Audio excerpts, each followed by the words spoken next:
We'll do episode 2 over this year. You just came in. Let me hear your voice.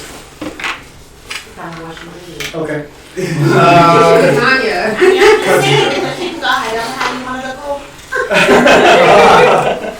So which one did I give you for now? I gave you Anna to start and referee. Okay, I'll probably gonna jump something in here as we go along. Okay. Everybody ready? Let's go. Good. Thank you for coming to the reading, guys. Welcome. Thank you. Now I gotta swallow. Alright, this is Without You by Moi. Interior, Emiliano's nightclub, night. A boisterous, unruly crowd gathers around two fist fighters in a local bar. Odesio, 23 years old, and his opponent, Buttercup, 25, an imposing MAGA hat-wearing hillbilly, over twice his build, are handcuffed to each other with only a few feet of rope between them. They are participating in a Texas strap match, where the only winning conditions are to touch all the four corners of the ring in a sequence. This usually requires beating down the opponent to the point where they can no longer prevent you from completing this objective. There is no submission, no countdowns. The only way to win is to touch all four corners of the ring in an uninterrupted sequence. That one's for you too. So that's a fight. You know, that they have to touch all four rings. They can't. That's the only way they can win. So you're gonna start thinking about that. Odesio is severely injured. He can barely stand up. Buttercup delivers one powerful blow after another. Among the crowd is a thin black man, Taco, 21, who fights his way towards the makeshift ring, which is made out of hay bundles and broomsticks. He screams in desperation for someone to stop the match, but his cries fall upon deaf ears. The fight is intensive, but clearly Odesio is way in over his head. Buttercup wraps the straps around Odesio's neck and proceeds to strangle him. There seems to be very little life left in Odesio as the hillbilly delivers one brutal elbow to the back of his neck, sending him face flat into the muddy ground. But Buttercup proceeds to work the crowd as he wraps the straps around his forearms and Odesio's neck. He then proceeds to touch the corners of the ring while dragging Odesio around. Take over, John. Taco jumps into the ring in an effort to put a stop to this fight. He climbs onto Buttercup's back, struggles and tries to bring him down, but his attempt is futile. The hillbilly reaches over and pulls him, then tosses him across the room like an old rag. Taco lands on a pile of hay, yet despite his ineffectiveness against the giant, he crawls back to his feet, grabs a steel chair, and once again casts himself onto the giant just as he's about to pull Odesio and make his way towards the final corner of the ring. People laugh and cheer. Taco strikes the hillbilly on his back with the chair and gains his attention once again, but only to have the chair taken off his hands and get slapped squarely across the face with it, tearing off half his face in the process. He's out cold, and Buttercup once again turns toward Odesio, who is making one last attempt to break free and back on his feet. The giant opponent grabs Odesio, lifts him up high in the air like a sack of potatoes, and brutally slams him down on the ground. He continues to drag him as he touches the final corner and claims victory.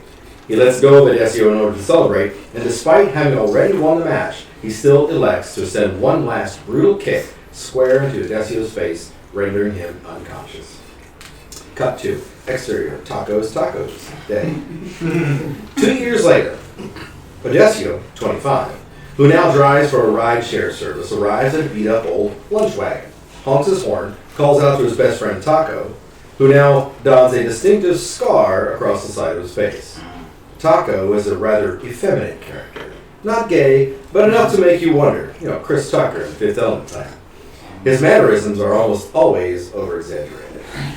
The horn blows, how about the driver? Dude, shut that shit up. Did you take care of that errand I asked you for? First of all, you can get the hell out the car and come talk to me face to face. I know your mama taught you manners, didn't she? Odesio walks up to the lunch wagon. He greets his friend and takes a seat. You ate yet? Nah, hook it up, fool. Alright, check it out. He goes through a series of actions, collecting items from shelves in a bucket. He places a bowl in front of him containing 3 small, live octopus, with 2 other smaller bowls containing some sauces. See this? Special of the day. Look at that. They fresh? Well, they free.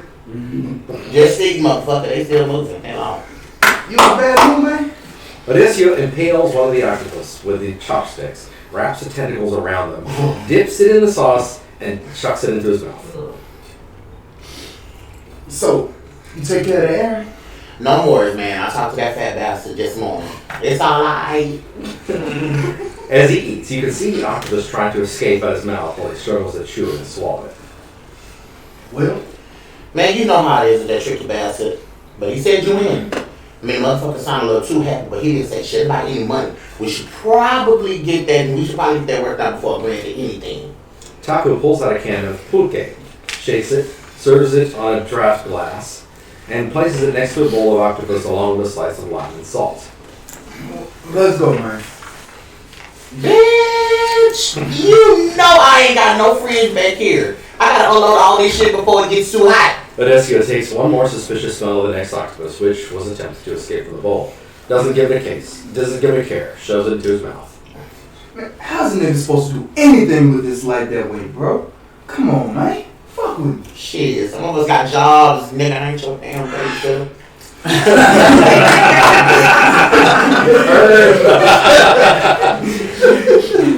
Taco, with certain concern for his friend, just looks at him as if he wants to say something else, but he knows his friend enough to know there's no way to change his mind. He then takes out a card and places it on the table. By the way, I do have a customer for you. Who's that? No, some white nigga named Monroe. Driver flaked out, but he needs someone trustworthy with a CDL to complete the delivery. Oh, yeah? What's the cargo? Fuck should I know? I mean, it's good money. All you need to do is drive, homie. Damn, you really in a bad mood. I was just asking. Grabs a glass and chugs the rest of his drink. Yeah, that sounds sketchy as fuck. I'm gonna get out of here. Meet me at 9. We're gonna take care of some real business. Alright? Hesitant.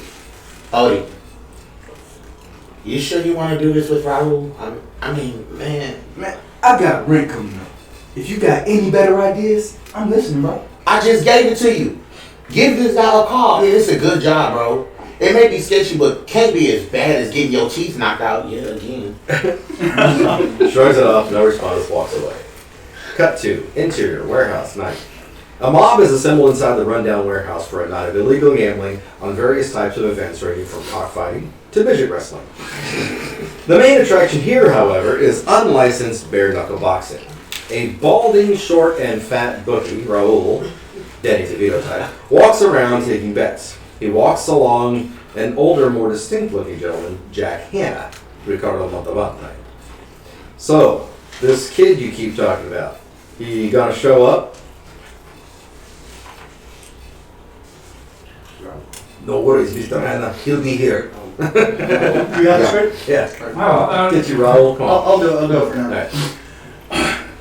Nah, no worries, Mr. Jack Hanna. He'll be here. Looking around, he worries. I hope. Cut to exterior warehouse parking lot, night.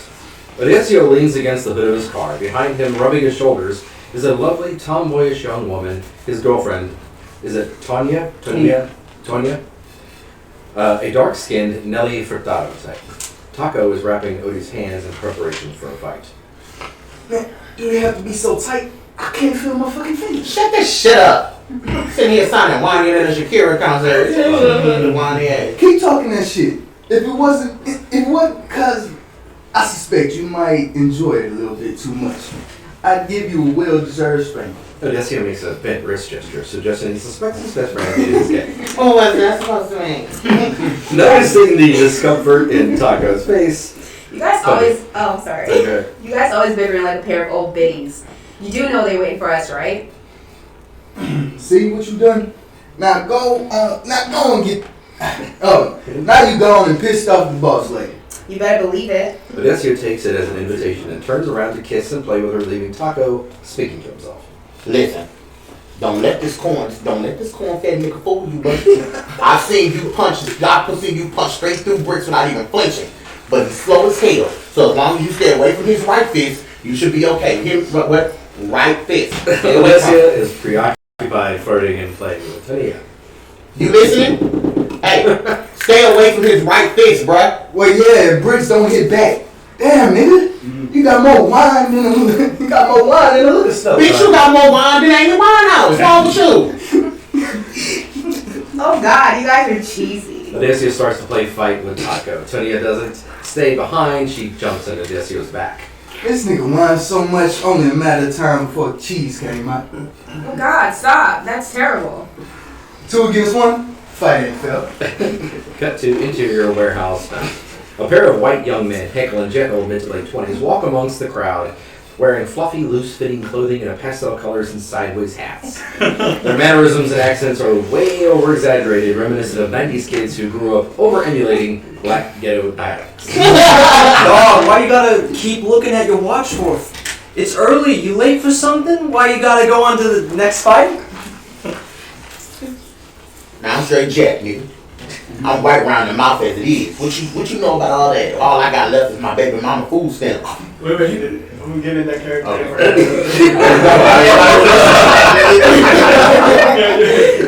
Go for it, Paul. Nah, I'm straight, nigga. I'm way around the mouth. Is it? As it is. As it is? What you know about you got left is my baby mama food stamps. You tripping, shitbird? What you know about? I'm about to drop the sweat on that Mexican nigga. Rollers. Fuck that nigga. He ain't nothing. I saw the dude get a knock the fuck up back in the day. Emiliano's. I'm surprised, nigga. Still alive. Said the nigga ain't no Mexican. He Honduran. Man, what the fuck is a Honduran? It's like Mexican, but from Central America or some shit. Bitch, what the fuck I know? I look like a Mexicanology professor or some shit. Mexicanology professor? Cut to exterior warehouse parking lot. Night. Taco, Tonya, and Odesio are still going at it like kids in a playground. A scruffy old man, Don Carlos, 58, steps outside wearing a cheap referee shirt. Sorry, Doña Carla steps outside wearing a cheap referee shirt and dirty work pants. She looks at the trio with disapproval. ¿Qué pedo, mocosos? La pelea está adentro. ¿Vinieron a jalar o a jugar? They fall in and playfully make their way to the door. Doña closes the door behind him. Disque gladiadores. No mames, güey. No mames, way. I know that one. All right, interior warehouse night. Don Carlos, Don Carlos parts the crowd and walks toward the center of the room.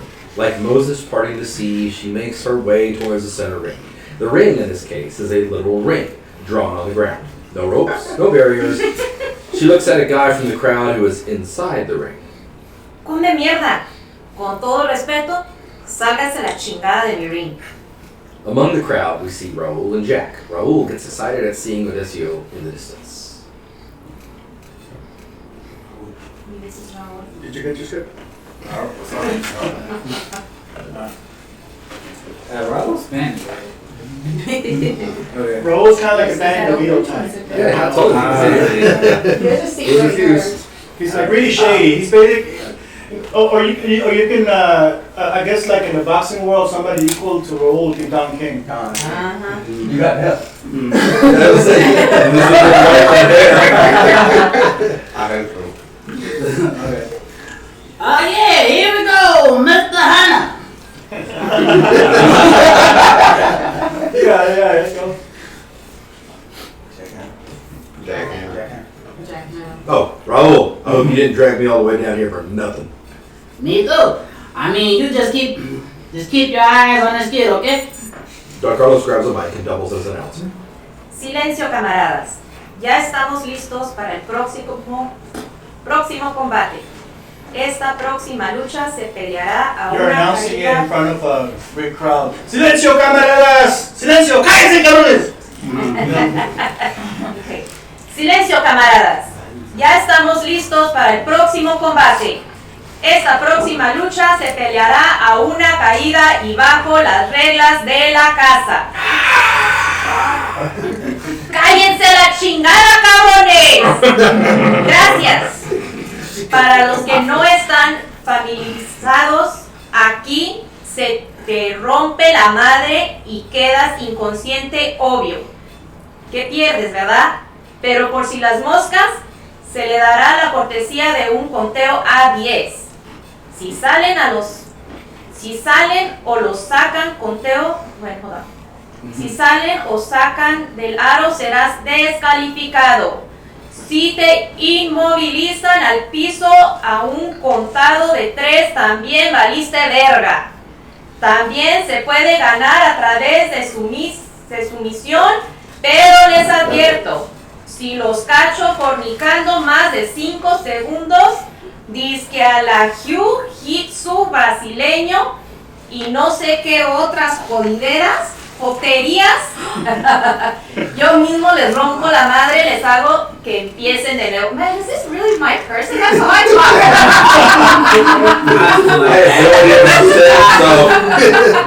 I was like half the whole.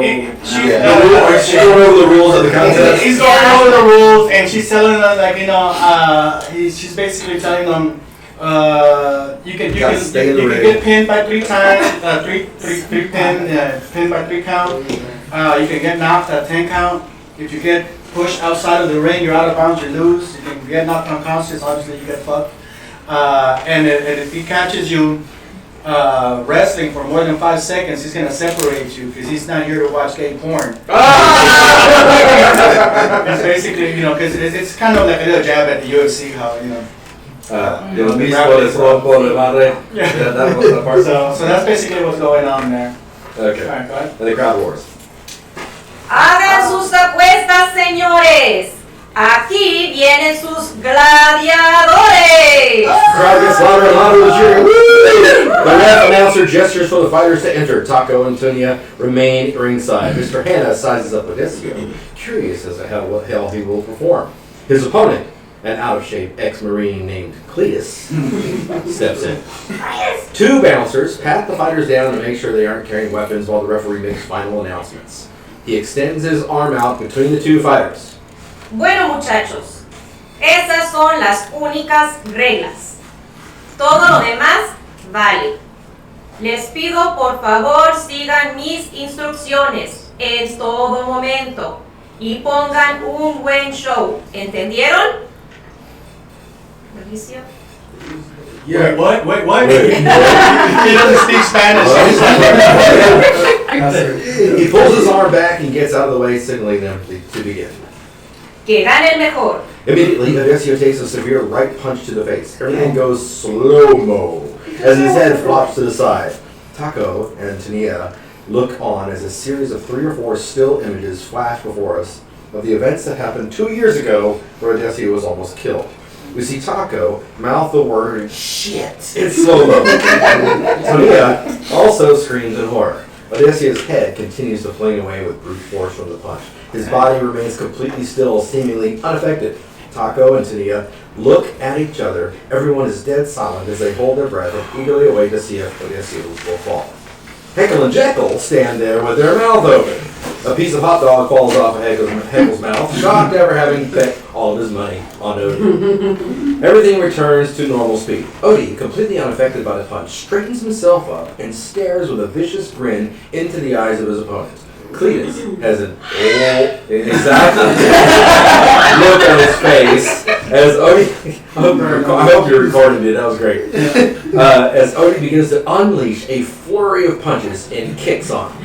Heckle looks at Jekyll and boasts, I told you, Neil, what you know about that? Taco is relieved. I told him to stay away from his right fist. I mean, he literally hard-headed.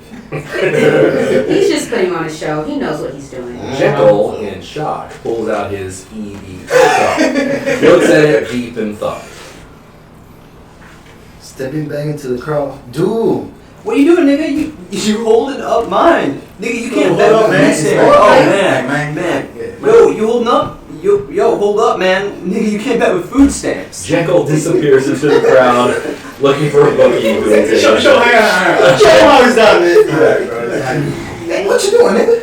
Yo, hold up, man. Nigga, you can't bet with food stamps. What you doing, nigga? Yo, hold up. Nigga, you can't bet with food stamps. Close enough. Jekyll disappears into the crowd, looking for a bookie who will take his bet. Odessio and Cletus continue to fight. Odessio's technique is very raw and undisciplined, but quite effective. Cletus is a decent fighter and uses military-style techniques. Odie clearly has the speed advantage. Both fighters' punches are fast and furious, and their kicks deliver massive attack power. Some of the hits are so brutal that it makes everyone in the crowd squint and look away at the same time. What the hell is he doing? He's gonna get himself killed. Odie and Taco approach Odessio. Babe, take it easy. God, God's just trying to make a buck like yourself. Let him catch his breath for a bit. Work the crowd. Odessio proceeds to work the crowd. Well, smile, motherfucker, damn. Odessio smiles and looks towards Taco, shoots him the middle finger. Charming. So charming. Taco gestures to Odessio to look behind him. Odessio quickly turns to see his opponent charging straight at him. He swiftly maneuvers out of the way, flicks his opponent on the ear, and as his opponent turns around, delivers a massive kick to his center mass, sending him careening toward the edge of the ring, where he teeter-totters on his heels to maintain his balance. One gust of wind is all it would take for him to fall outside the ring and be disqualified for stepping out of bounds. Nice. Oh. What I tell you, huh? This kid was born for this. Odessio walks up to Cletus, grabs him, and helps him back into the ring. The opponent quickly latches on and shoots him onto the ground, placing him in a sleeper hold. Odessio starts to lose consciousness, but continues to struggle, and by brute force, frees himself only to end up in another hold. His opponent clearly demonstrating superior grappling skills. ¿Qué les dije de esas mamadas? ¡Suéltalo! Get the fuck shit out of here! Do a shit out of Do a shit out of here! The referee pries them apart by force, and the two go back to fighting on their feet. Soon the opponent once again has Odessio in a bear hug. He struggles. With his free arm, he delivers a series of elbows to his opponent's head. Cletus is too strong and won't let go, but the repetitive elbows to the head soon start to take a toll on him. In a move of desperation, the giant folds backwards and applies a brutal suplex on Odessio while suffering from the blow himself. They both lie on the ground stunned. The crowd gasps and once again waits in anticipation. Rising to his feet, he grabs a hold of the dizzy opponent by the hair and forces him to stand up. Odessio performs a finishing move on Cletus and allows him to fall back onto the floor. The referee begins the 10 count. As the ref is counting, an unexpected visitor shows up out of the blue. At first, all we see is a female hand tapping him on the shoulder. He shrugs it off and continues to watch the count. The hand taps on him once again, and again he shrugs it off. The hand taps even harder one last time, which aggravates him and causes him to turn around threateningly.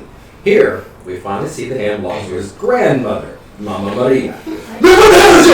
His grandmother cuts him off with a slap across the face. She grabs him by the ear and yanks on him. Oh, what the hell are you doing? What? That's what I want to know. She yells a line reminiscent of the Scorpion character in Mortal Kombat while tugging on his ear. Get over here! She tugs on his ear so hard with such authority that he doesn't even realize the lady has caused him to step outside the ring's boundary. This, of course, means he has lost the match. The audience goes absolutely insane as Don Carlos stops the count to point this out and proceeds to help a stupefied Cletus get on his feet with arms raised in victory. Cletus has no idea what is going on. While some of the audience members cheer with joy, others are furious and begin to throw trash and whatever else they can get their hands on in the direction of Odessio, who is being dragged along like a bratty Hispanic child at Walmart. What the hell are you doing? Do you know how worried I've been? Mama, you're embarrassing me. She lets go of the ear long enough to take off her chancla. Okay, say it. Okay, chancla. Slaps him across the face with it. You embarrassing me. Is it how I raised you? What I told you about fighting, huh? Slaps him again. Daddy didn't have the gun. Told me what you doing? If I told you, you wouldn't let me. Okay. Hold on. Okay. You don't even have the guts to tell me what you're doing? You not even have the guts to tell me what are you doing? If I told you, you wouldn't let me. Yeah, shit. Grabs him by the ear again and pulls it toward the exit. Let me go already, Mama. Oh, I'm coming. Okay? Give me a minute. No, you are coming home right now. I will, Mom. Just give me a Right now. All right. Okay. Get moving. You win, Mama. Get moving. As she's making her way toward the exit, she's intercepted by Raoul.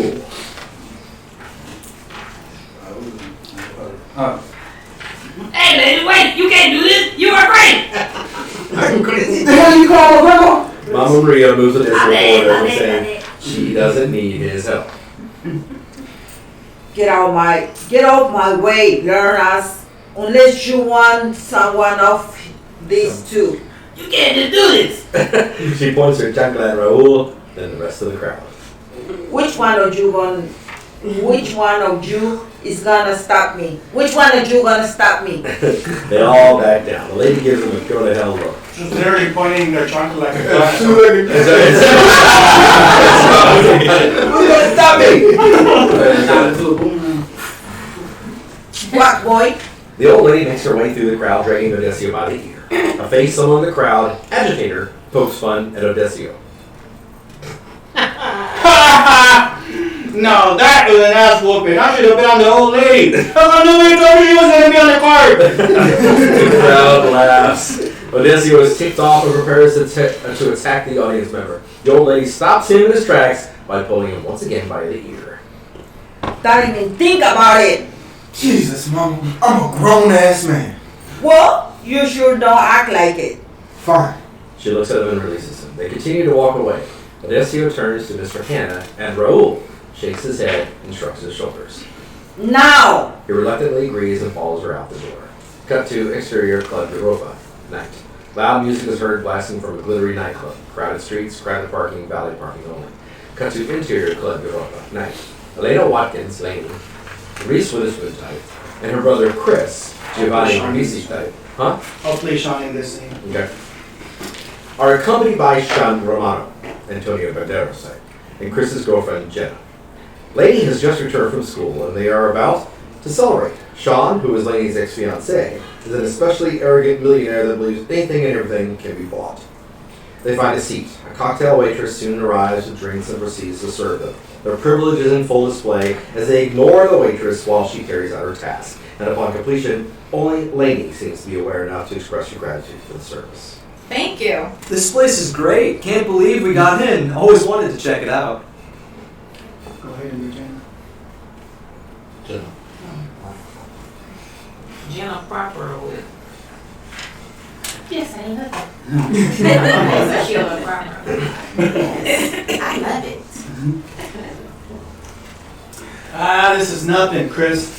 You should have been in Vegas. Now that was the life. I'm talking food, games, entertainment. Women. Oh, come on, man. You know I only got eyes for you, babe. She rolls her eyes at it and everyone else laughs. As a matter of fact, why don't we all take off next month? There's a dairy manufacturers convention we should probably attend anyways.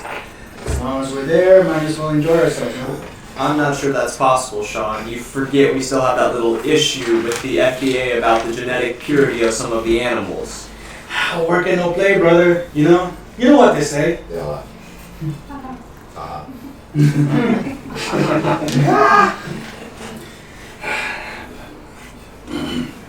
Lighten up, Chris. I think your brother is taking the job a bit too serious. Somebody has to. Look, this FDA thing's gonna blow over by the end of the week, alright? How can you be so sure? Sean smirks and gestures with his hand as if rubbing money together between his fingers. Talk to the inspectors myself. Man, you're something else. Come on, guys. Laney, you just came back from school and you two have been talking business all day. We're supposed to be celebrating. Yeah, you know what? You're right. Come on, let's check out the fancy dance floor. Since when you dance? What? I'm a great dancer. I can do one hell of a white man's overbite. Lady laughs as she sees her brother display his top teeth over the bottom teeth and wiggles his arms around in a stereotypical white person's goofy dance. What did I get myself into? Come on. This bird's so cute. You kids are on your own. They walk off toward the dance floor, leaving Laney alone with Sean. Vegas, huh? The sin capital of the world. It's not that bad. Says you. So how's the gambling? Any luck? Well, you know, I don't like to brag, but I did walk away with a couple more dollars than I went with. Wow, that's what I call luck. Luck has nothing to do with it. It's nature. Nature. Look, when you're born to be a winner, there's nothing you can do but win. Takes a drink, points the glass at her as if toasting himself. Laney, clearly uncomfortable at the arrogance being displayed, throws up a smile. Well, congratulations anyway, Sean. There are those who have it all. Not everything. What do you mean? Well, love, for example. What's the matter? Is there a special someone out there who won't return your affections? You told me. What? Laney, before you left for college, you and I had a pretty good thing going. We even talked about marriage at some point. Now that you're back for good, hotshot biologist, busy all the time with your research, not sure what to make of it. But you seem to go out of your way just to give me the cold shoulder. What happened? I've grown up. Come on, Sean. All that stuff, that was years ago. I was practically a little girl. I didn't know what I wanted. Truth be told, I still don't. Is there someone else? No, Sean. Listen. Can we just change the subject? I suppose that's your way of letting me know that there's no longer a possibility between the two of us. Sean, aside from our fathers being lifelong business affairs and now you and my brother's newly formed business partnership, there has always been a great friendship between both of our families. So is that it? That's all you feel? A great friendship? Yeah? I suppose time will tell. Just one thing though. What's that? Sean leans over in a very threatening manner. Speaks in a low, arrogant voice. I was born to win. And you and I both know that sooner or later, I always get what I want. Laney, extremely uncomfortable, takes a drink. Cut to interior Mama Maria's house. Day. Mama Maria is fixing herself a nice tall glass of ice water. She walks over to the couch where Odysseus sleeps like a baby and dumps the entire contents on his head. What the? Dana, a 6 to 8-year-old girl, niece to Odysseus, hides next to the couch and giggles. Odysseus looks at her and reaches over and grabs her. Why you little? Begins to tickle her. Go ahead and do Dana also. Little 6-year-old girl. Oh, okay. It's grandma. I know. Continues to tickle her. Stop, Uncle. Is it true you got into a fight last night? Yeah. You kick his butt. What you think? Dana, holding his wet shirt with one hand and placing her other fist on her hip, she shakes her head side to side in a stereotypical black girl with an attitude type of way. I think it was grandma who put the hurt on you. Girl, where'd you learn how to speak like that? Come here. Go. Dana, get your butt ready for school. Leave the bump alone. You still think she's still mad at me? She shakes her head at him again with a distinctive expression that reads, "Gee, you think?" Her little mannerisms make him laugh. Oh, be quiet. Dana, She rushes off and comes back. Hey, Tio. Remember how I told you my class was going on a field trip this Thursday? What about it? Well, it's Thursday. Oh. Hesitant and embarrassed at the same time, reaches over to his wallet, only a few bucks and some change. Ah, take it. I love you, Uncle. I love you too, baby. Dana, the boss. Dana rushes off. Odysseus gets up and walks over to the other room where Mama Maria runs a sort of laundry business. She works on pressing some shirts and apparently has an entire shipment to get through. Good morning, Mama. What's so good about it? He sneaks in a peck on the cheek and hugs her, but she pushes him away. Oh, get off of me. Now, come on. Don't tell me you still mad about last night. Are you?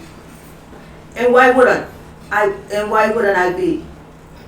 I almost lost once over the same dumb shit, and still you don't learn? Come on, Mama.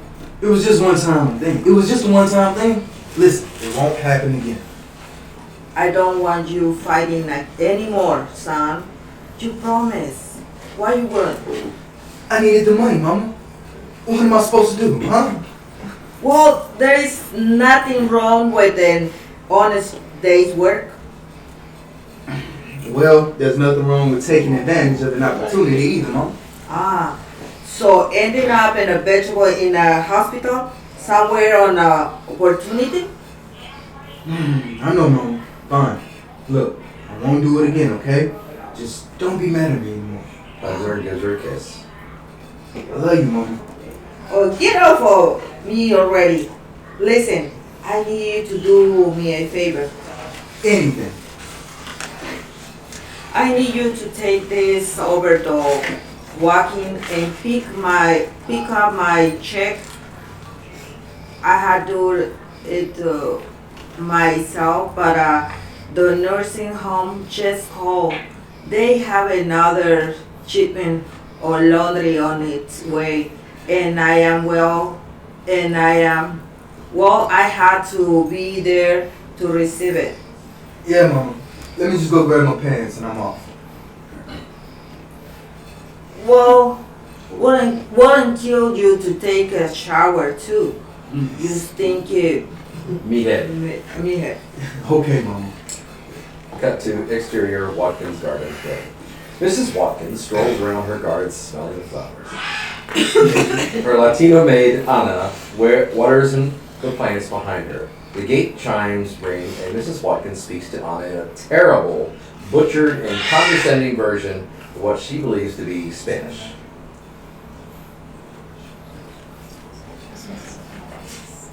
Mrs. Watkins. Oh, we need a Mrs. Watkins. For Mrs. Watkins?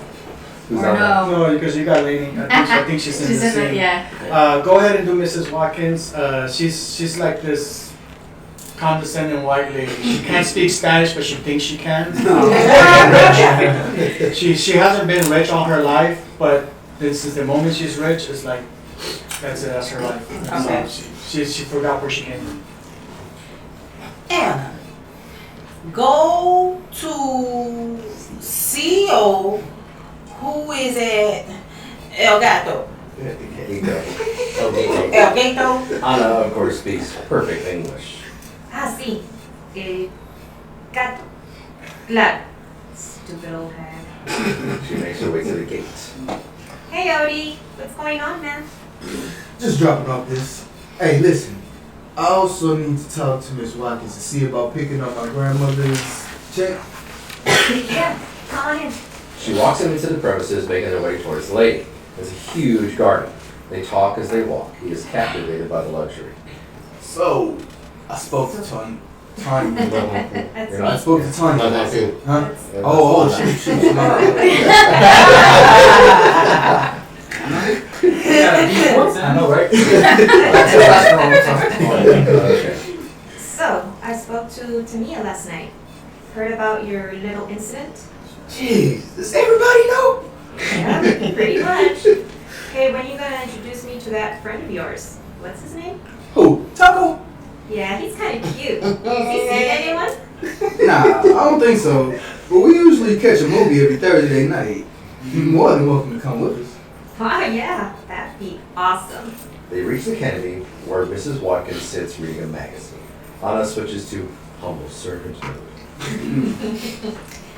Mrs. Watkins, Master Robles came to drop off the laundry. Oh, sí. Muchas gracias, and Odie. My God. Son, you have grown. Let me take a look at you.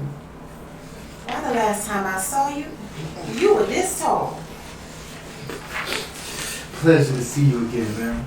How's Chris doing? Yes, of course. While you boys were virtually inseparable boys' kids, that skinny kid too, what's his name? Nachos, burritos? Tapino. Oh, yes, Little Taco. I remember now. Wow. Listen, Chris, here's someone I'm sure he'll love to see you. Ah, yes. That would be great, man. Thank you. Listen, my grandmother wanted me to ask you about a check. Oh, my goodness. Yes, of course. Anna, take the stuff out the neutral and bring me Cadera over here. Anna just looks at it with a raised eyebrow. As she takes the stuffo and walks inside. Oh, girl. She just started here, doesn't speak a word of English. Unfortunately for you, you speak perfect Spanish, Miss Watkins. Oh, yeah, well, you know. Lady steps out from one of the balconies on the second story wearing a bathing suit and a towel. He is instantly captivated by her beauty. He can hardly move or talk. Mom, have you seen my assistant, Alan? I was hoping to take some samples before the tide comes in. Oh, honey, you can stop looking for him. He got into an argument with your brother and Sean. He quit. Damn it again. She looks at him, turns away, and heads back into the house. My daughter, the marine biologist. You can't ever keep her out the water. Excuse me, miss? Well, what type of work are we talking about here? I beg your pardon? I mean, if you need help. Can you drive a boat? Yeah. She turns toward him and smiles. Cut to exterior Shady Springs day. Taco is preparing a customer another batch of oysters.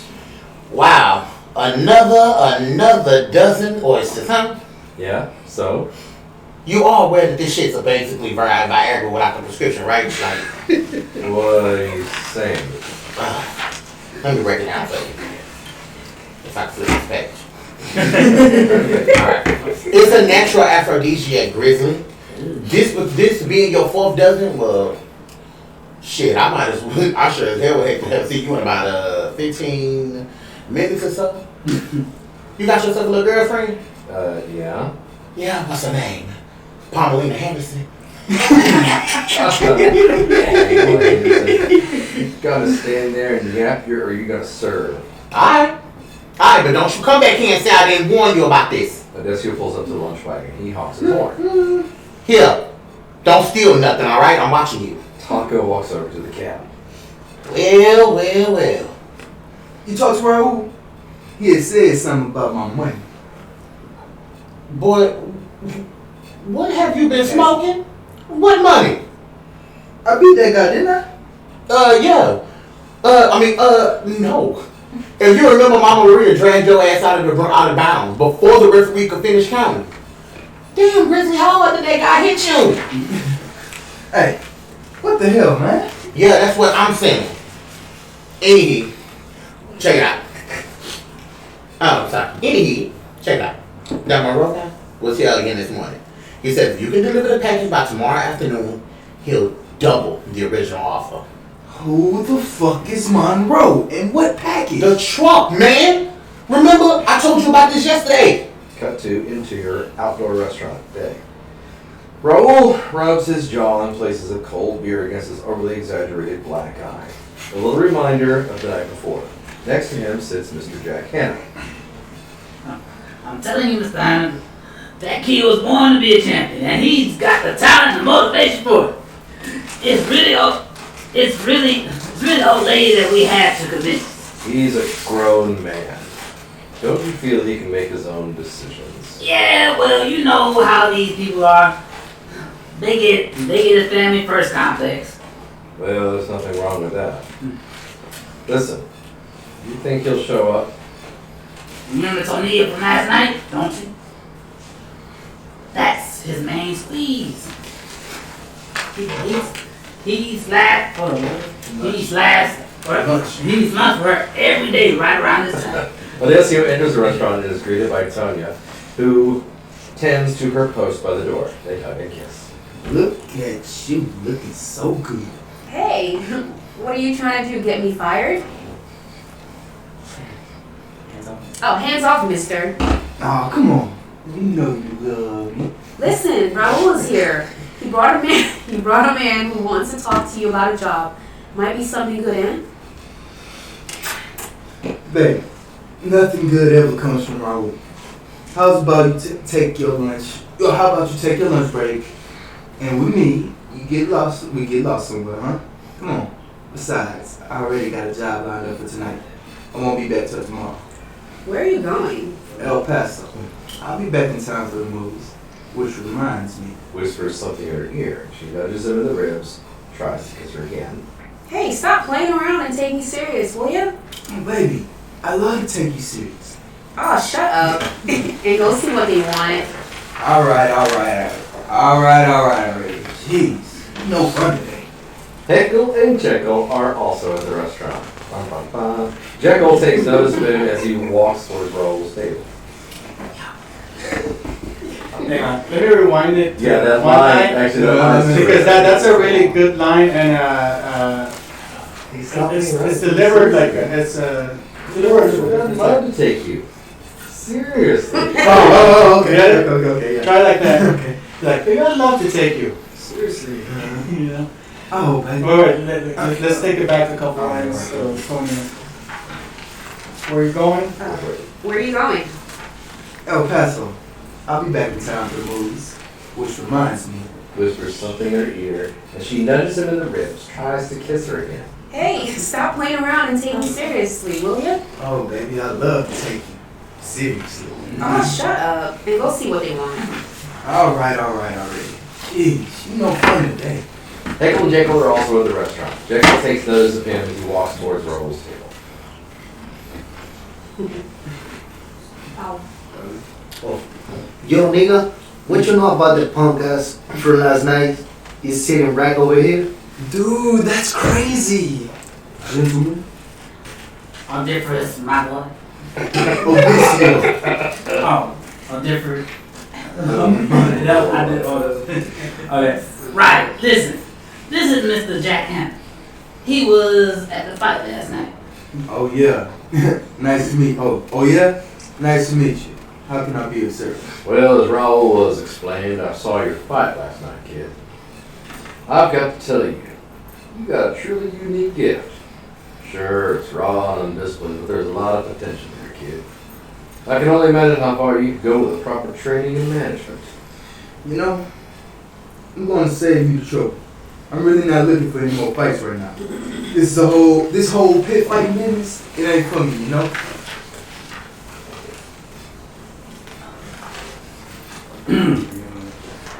Pit fighting? What are you talking about? We're talking about Tone it down a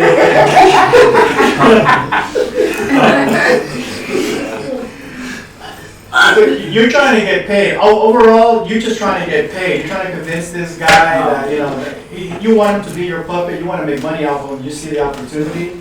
But you're not. You're Don King, dude. You're Don King. You're more like Don King than smoother. King. Yeah.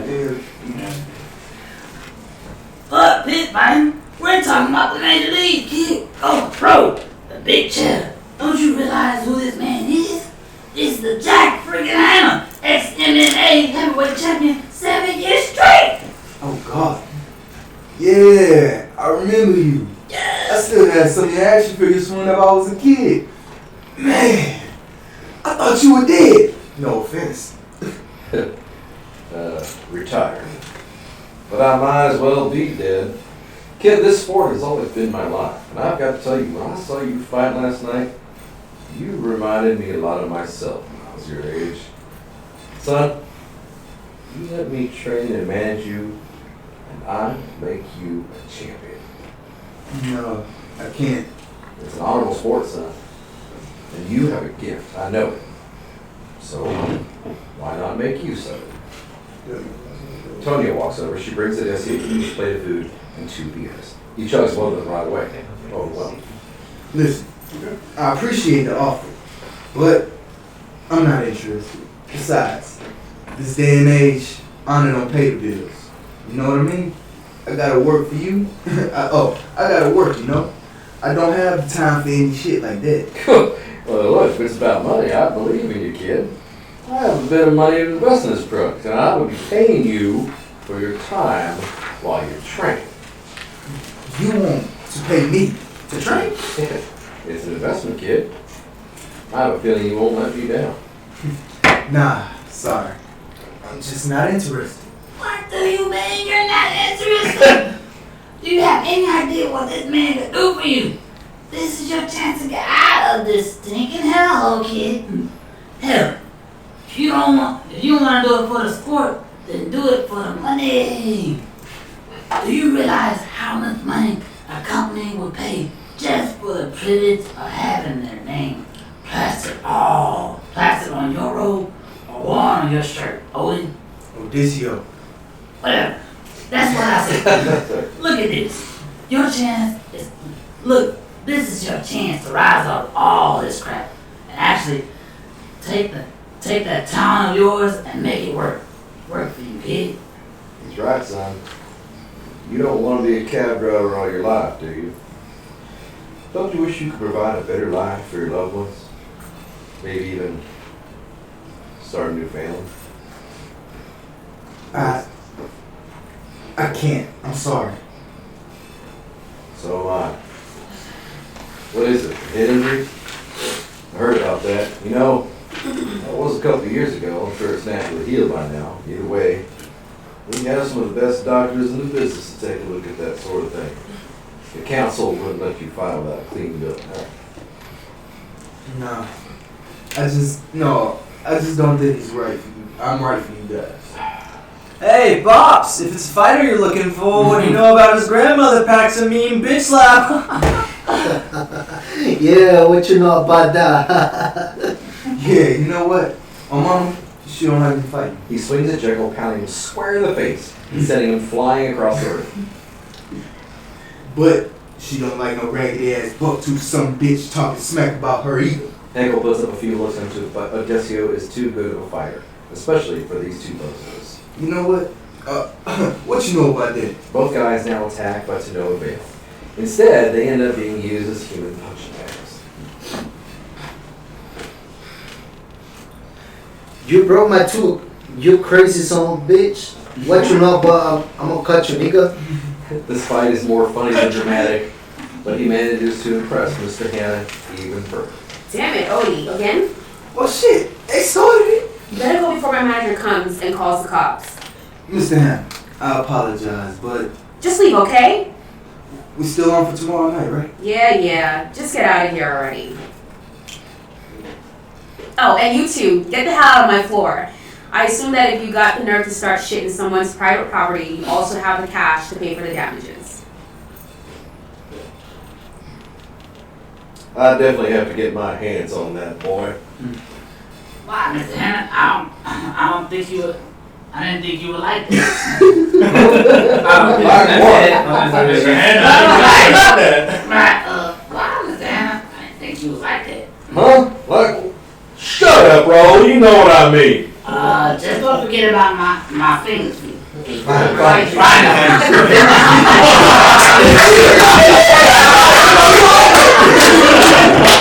You were like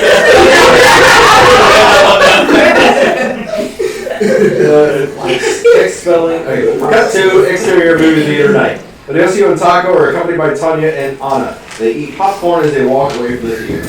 Odysseus is clearly aggravated enough as it is, but is just hanging in there. Out of nowhere, a vehicle zooms by, almost hitting them. Taco drops his popcorn, and Odysseus is pissed off at the recklessness. This was just what he needed to send him over the edge. Infuriated, he begins to scream his head off. Get back here, you son of bitches! Calm down. Oh! Calm down. I'm calm. It's just these stupid hijos de para. And you, what the hell is the matter with you? I dropped the popcorn. Oh! You mother sons of fuckers! Oh! Runs off, starts to grab rocks and debris off the street and throwing it in the direction the vehicle went. One rock right after the other, as if releasing all his pent-up frustration right then and there. They just stand back and look. You know, I can go back and get some more popcorn if it really means that much to you, bro. Like, shut up. Something at the office, honey? He takes her hand and wipes some of the muck off his face. He takes her into his arms and holds her tight. And he's yes. I'm so tired of this.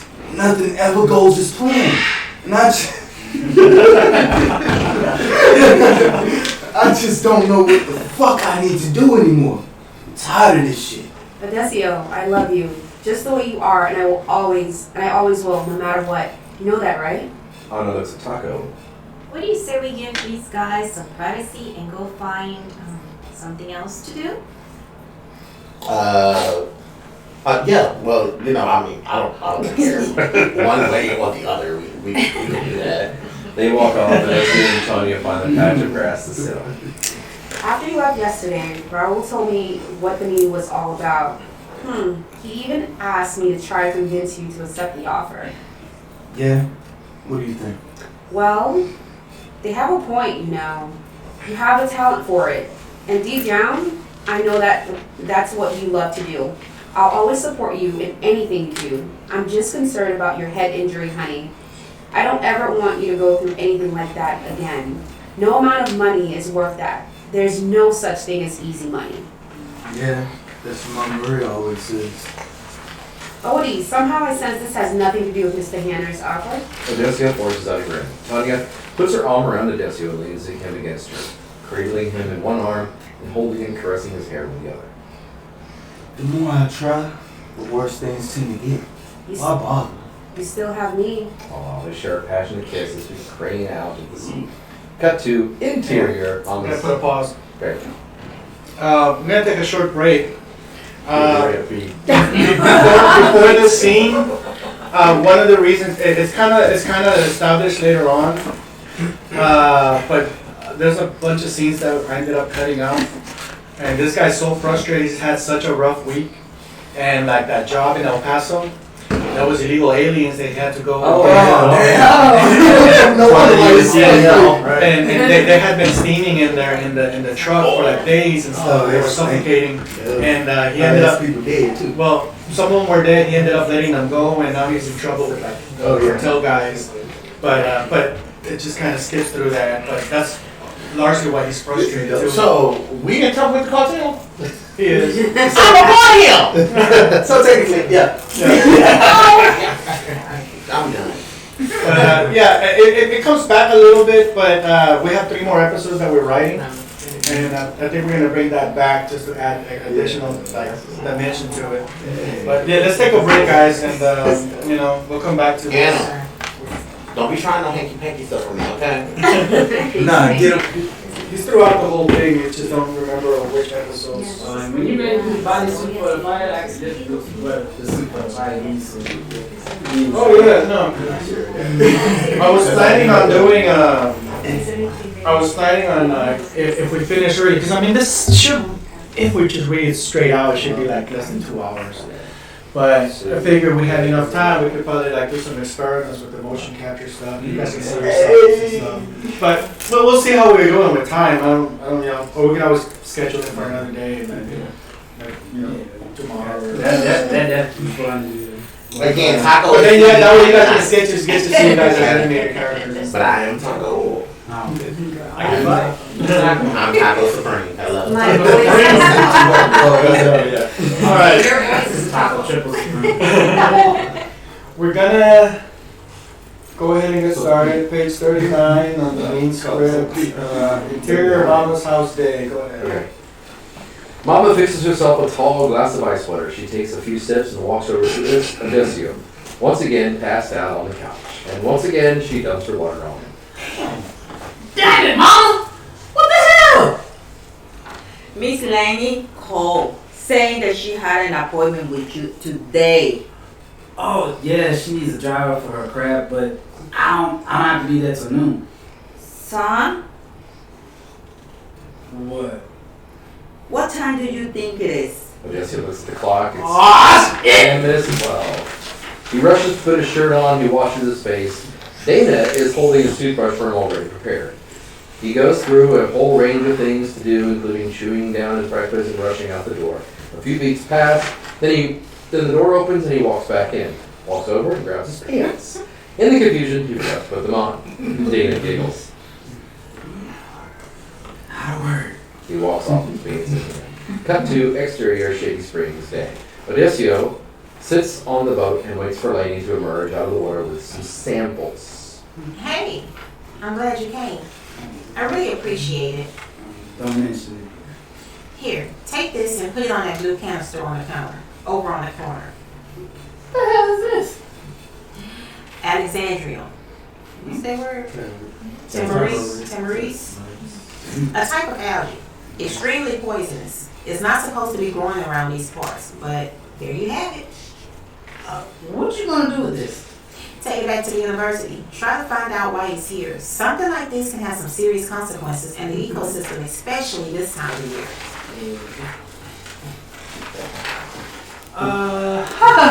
You kind of lost me at university. Don't worry about it. Hand me a couple more of those containers, please. Yes, miss. Thanks. Cut to exterior shoreline day. They have found a nice shoreline to rest for a while. Laney jumps off the boat and swims over to the shore. Takes a seat. Decio allows the craft to settle onto the water, throws down the anchor, grabs a couple of coconuts from the cooler, jumps off, and walks over to the shore where Laney is. Would you like something to drink? Absolutely. Thank you. Decio pulls out his machete and chops off the tops of the coconuts, inserts some straws, and hands one to Laney. She's pulling off the top part of her wetsuit now down to her waist. She notices him staring at her. And everything okay? Well, yeah. I was just thinking about the work you do with interesting stuff. Thanks. I was just thinking about the same about you. You're not so bad yourself. Not just driving a boat. I mean, you're a quick learner. I like that. Thanks. So you're from New York, huh? Me?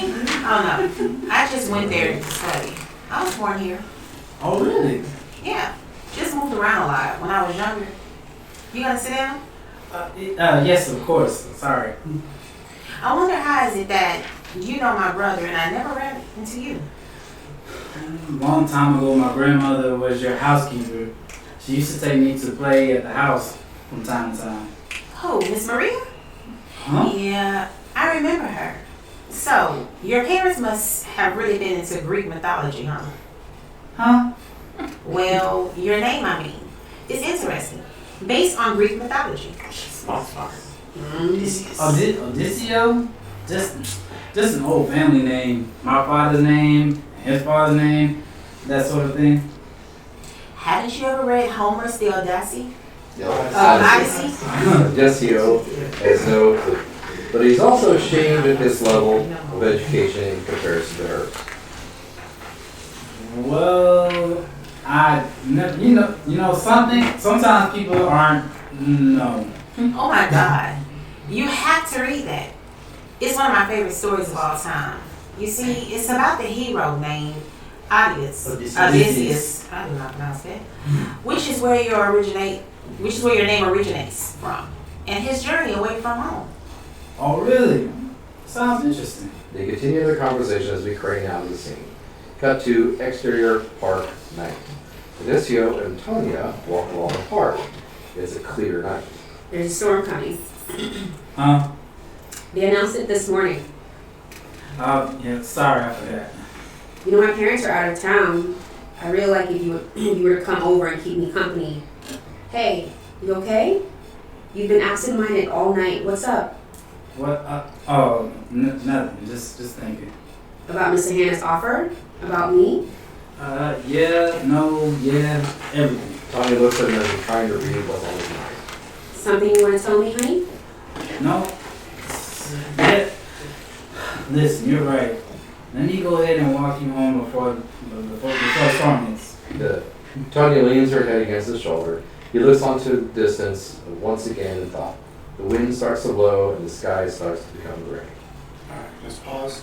I'm going to switch you back to Odysseus.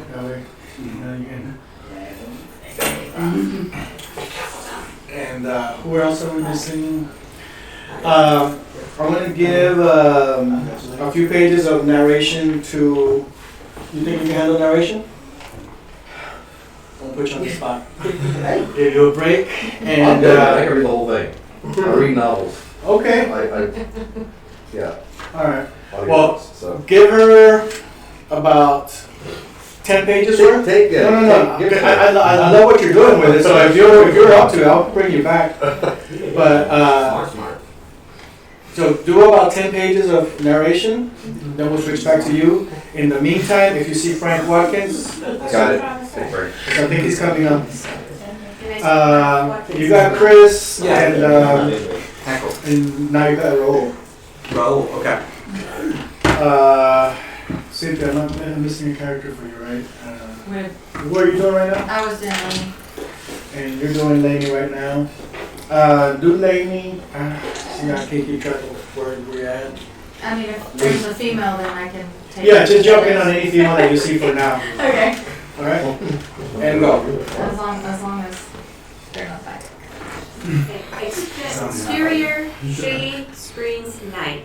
The storm arrives just as Alicio is saying goodnight to Tanya. You're not gonna stay with me, are you? What? Tonight, the storm. Oh, no, I can't. I still have a few things I need to take care of. She gives him a kiss. Don't stay out too long. She closes the door as storm blankets the city. Odiseo is unaffected by the storm. He merely looks up at the sky now fully covered in clouds, closes his eyes and feels the rain crashing against his face. He gets into his cab and drives away. Cut to exterior, the ocean, day.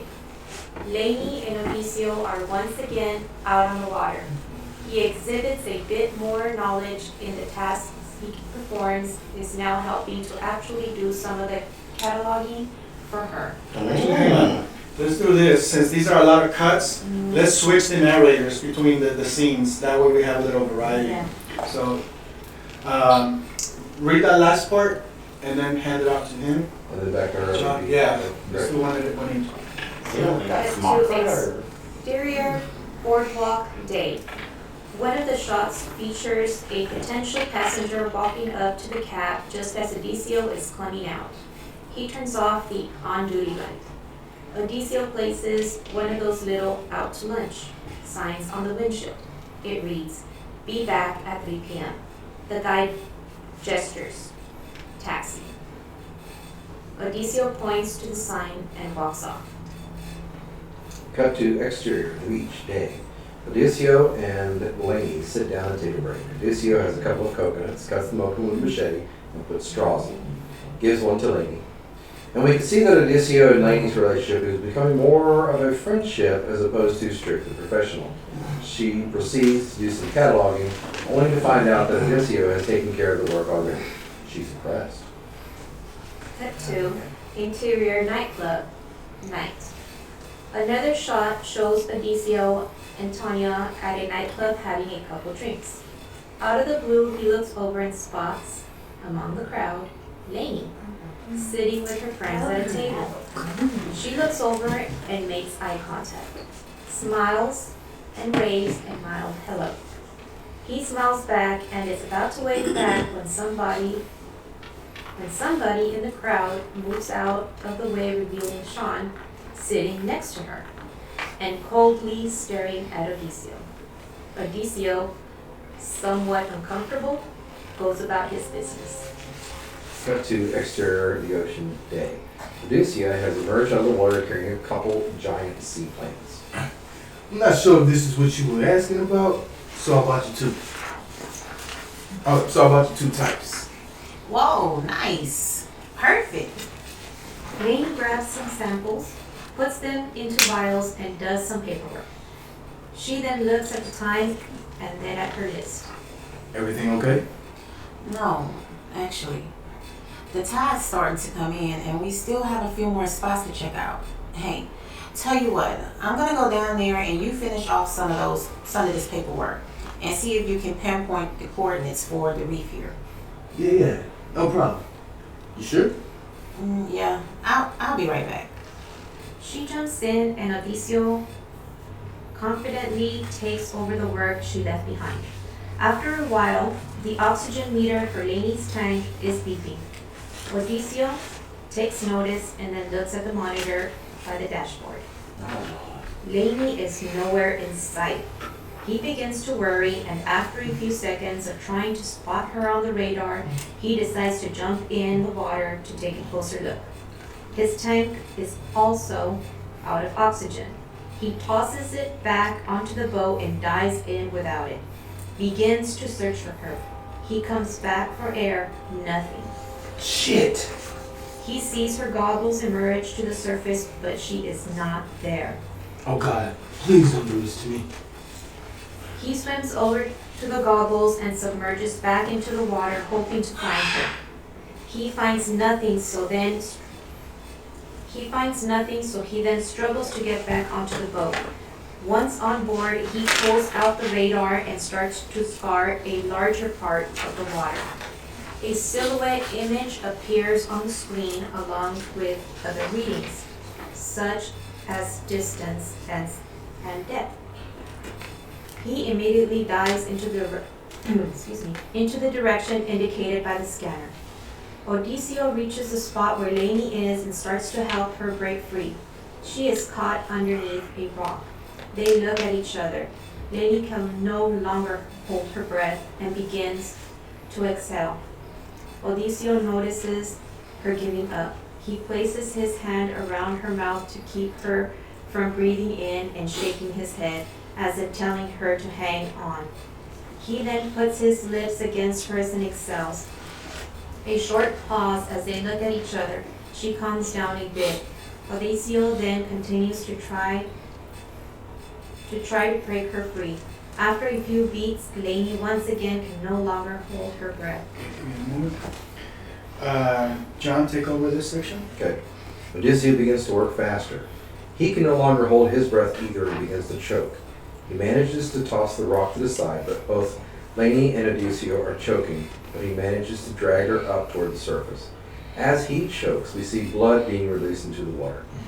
As they emerge, we see him barely hanging on and exhaling buckets of water and blood. He chokes uncontrollably and just barely manages to latch onto a rope hanging from the craft. He is too weak to climb onto the craft, much less push her up into it. She's unconscious. Odysseus wraps the rope around himself and her and begins to perform a sort of CPR, but not quite, as they hang there by the boat. Oh God, don't fucking do this to me. Without his awareness, he finds himself pressing his lips against hers once again, trying desperately to breathe life back into her. Her color returns to normal. She regains consciousness, begins to violently expel the water. Hysterical laughter. Ha! Ha! You scared the shit out of me. She too begins to laugh. Thank you. They stare at each other somewhat awkwardly, still holding on to each other as if about to kiss. They are beat and don't have the energy to climb into the craft right now, so they just hang onto the rope and awkwardly try to laugh it off. When they see the train a moment. Okay, fine.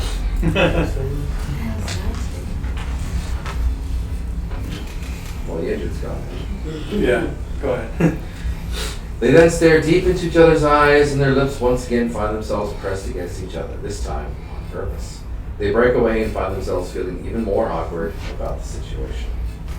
Cut to exterior marina, day. Chris, Sean, and Jenna walk along a crowded and seedy market by the boardwalk. As they walk, people try to sell them things. They ignore them and continue walking. Where the hell is she? Relax, man. You know how she is around the water? She completely loses track of time. Look, the board of directors luncheon is in an hour. Didn't you tell her? Yeah, sure I did. But there, you see? We see the craft approaching the marina. Chris pulls out a cigarette, lights it up, offers one to Sean, and he accepts it. See? There she is. Sean looks on as Odysseus jumps out of the craft and helps Lainey off into the dock. He begins to attach the craft to the dock as Lainey walks away. She then turns back and we see her telling him something. Odysseus just looks at his feet. She then reaches for his face and gives him a kiss on the cheek before resuming her course towards Sean and Chris. Odysseus is surprised by this turn of events. So is Sean, as sees. So is Sean as he sees this and becomes enraged. Jenna walks up to greet her, and they both make their way over to the docks. Hey guys, ¿qué pasa? Oh, you should have been there. The water was great. Wait a minute. Am I seeing things, or did I just see you kissing the hell? Odysseus is my friend, and that's it. And that's not any of your business. But yeah, I kissed him. Come on, Jenna, let's get out of here. The two girls walk away. Sean is furious. He looks over at Odysseus, who is securing the craft, and focuses on Sean's reaction. Cut to interior Mama Maria's home. Night. The whistle tune from the good, the bad, and the ugly is heard as Dana enters from one end of a hallway as if about to have a showdown. Wendy, you're doing dang a 6-year-old girl. Okay. Old West style. She is playing a game similar to laser tag against a Zelda, a 12-year-old schoolmate. Anna, I know what you're thinking, punk. You're thinking, did she just fire 1,962 rounds, or was that more like 2,691 rounds? Now, to tell you the truth, I kind of forgot myself in all the excitement. But being that this is the X1 2100 P37, the most powerful pulse handgun in Galaxy, and can tear you and your grandma a new one. From where I'm standing, what you really should be asking yourself is, do I feel lucky? Well, do you, punk? Oh my gosh, I want to do that. That's from the movie. Oh, Do you feel like hold on. Yeah. Harry just fired. That's Dirty Harry. rounds. What was that? Lucky. And I'll tell you the truth, I kind of forgot myself in all the excitement. I can just see this. If she doesn't write this, But another girl just heard. that's hilarious. Alright, so where we're Zelda manages. You got Magnum Force. Oh, you got all of them in there. Yeah. That's great. Oh, you go. Sorry. Zelda manages to dodge her shot. She chases after her, and they continue to shoot and chase each other all over the house. Bring it on, sucker! On the couch in the living room, Odessio lies reading a copy of Homer's The Odyssey. He is engrossed in the story. Hey, keep it down, you two. Knocking on the door. The door gets the old lady's attention. I'm coming. What the devil could anyone want at this time of night? And at the door is Taco. Hey, Mama, is Odie here? Boy, what in blessed could be? Please, Mama, it's important. Hey, what's going on, bro? Dude, they found the truck. What? Turn on the news. What's going on? What truck? Fuck! He rushes over to the TV, turns it on. Cut to exterior wooded area at night. News anchor Patricia Rivera interviews a police officer on the scene. A good sized number of illegal aliens are being boarded onto a bus. Much of the interview can be improvised. No, ma'am, it seems they were already dead. Heat exhaustion, most likely. It could have been much worse, but based on the survivor accounts, they claim it was the driver who rescued them. Has the driver been detained? Yet this time, we're currently following leads as to the identity of the driver. We will release further details shortly. They proceed with the interview, and where we are given the impression of the events that unfolded. Mainly that Odessio fought the goon that went with him to pick up the truck in El Paso, released the aliens, and somehow the goon was found dead. Cut to interior, Mama's house, night. Odessio and Taco look at the screen, then each other, worried. Son, did you have anything to do with that? Odessio looks at her and acknowledges it with a nod. Mama Maria starts walking toward the laundry room. Odessio follows her. Mama, I swear to you, I had no idea what the job was all about. I was hired to drive a shipment. That's all I was told to. That's all I was told to do. Was produce. I was told it was produce. Oh, I was told it was produce. She slaps him clear across the face. You stupid son of bitch. What the hell are you thinking? Odessio clearly in physical pain, but not so much as the emotional pain caused as a result of seeing the disapproval of his grandmother's eyes. Mama, I swear to you, I had no idea. As soon as I found out, I stopped the truck and opened the trailer. You kill a guy, boy? No, Mama, I had nothing to do with that. That guy pulled a gun on us. Yeah, Odessio fought him, but he did that to himself. It was an accident. The old lady starts to cry and heads towards her work area. Odessio gets up and follows her.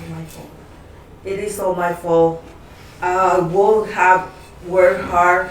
Maybe you have a stay in a school. You have made something of yourself.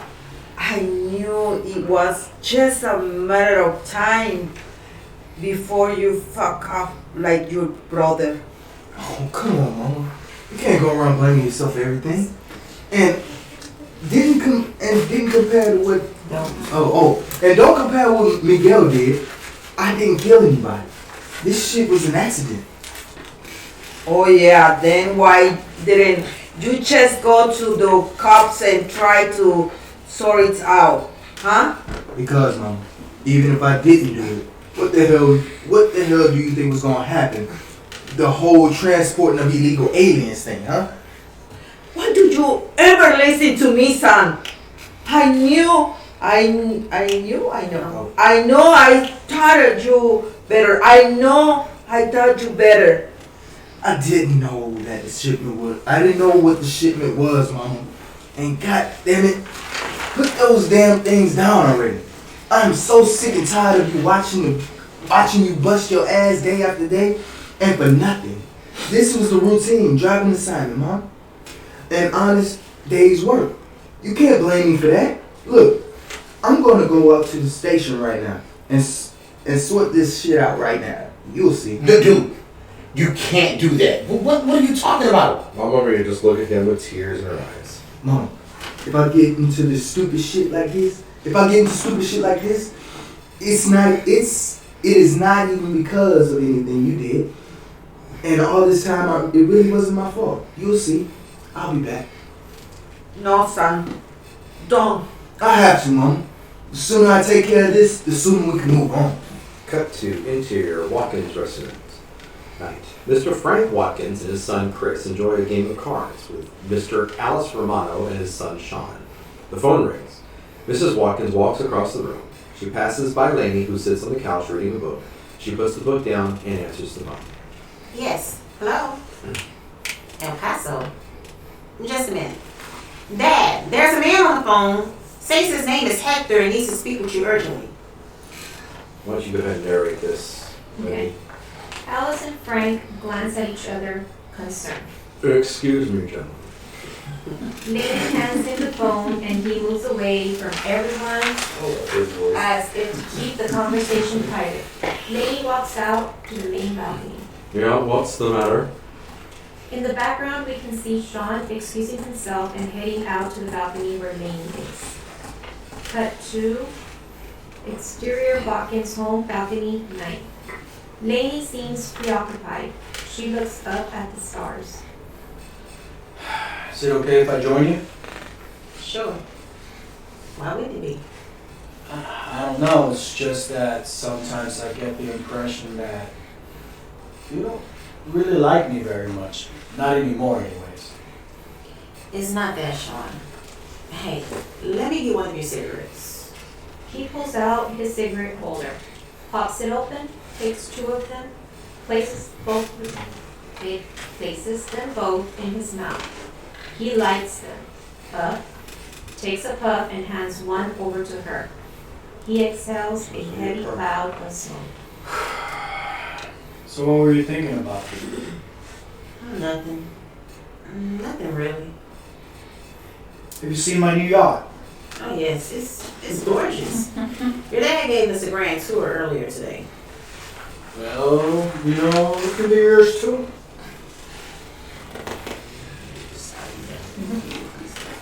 All you have to do is sign your name in a little piece of paper and everything that is mine is yours. Wow. What a unique way of proposing to a girl. Sean, you can be a really sick person sometimes. I don't want your yacht or anything else from you for that matter.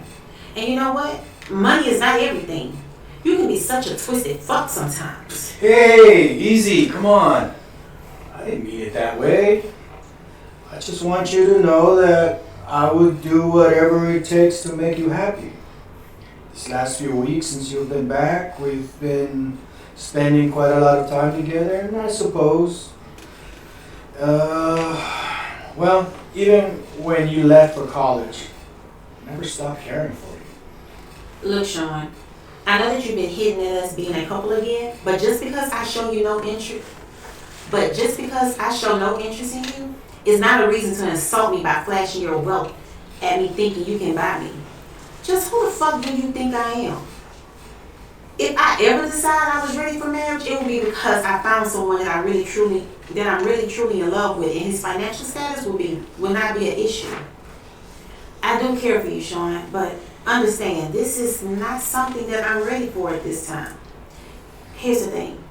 Either we can continue to be great friends, we've always been, and drop this, or you can forget about ever speaking to me altogether.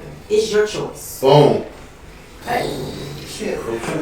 Interior, We're gonna Watkins. switch now. We're gonna give some laning time to Cynthia. And whenever you see a female character, you just jump in for that. Interior, Watkins residence, night. No, I don't want to hear any more excuses. You have 3 days to find this guy. The next time you feel you need to outsource the work, it's going to be, well, you get my drift. You find me that son of a bitch, and let me know when you've got him. I'll deal with him personally. Get Martinez, put him on the phone. Martinez, starting tomorrow, I want you back on driver duty. Mr. Watkins hangs up the phone and walks over to the table. Mrs. Romano gestures. Is it gestures or Gestures. right? I'm saying it right. Gestures to Watkins as if asking another one. Mr. Watkins gestures back as if saying yes. Do Alice Romano also. Okay. Okay? He's more of a tough guy, mafia guy. Alright. El Paso. Oh, you know what? I need to get more lines to. No, you're good. All right, that's some nice coming up. Okay. El Paso. Yeah. Cut to exterior Watkins home, balcony, night. Sean and Lainey are still talking. The board of directors is having a luncheon tomorrow. I would be honored if you would attend with me. I'd love to, Sean, but tomorrow's bad for me. I totally screwed this up, guys. That is Lainey's Laney. line. Laney? That's Laney, sorry. That would have been awkward. I was thinking Sean and Laney are still talking. That's, Hey man. He's inviting keep us Lane's up. dad. Oh, I love you, Sean. But I'm busy. He's talking to himself in the mirror. That's what you didn't see that twist coming, did you? No. Sean is Hey, what? No, I ain't that way. So, yeah, we're gonna gotta fix that. Laney.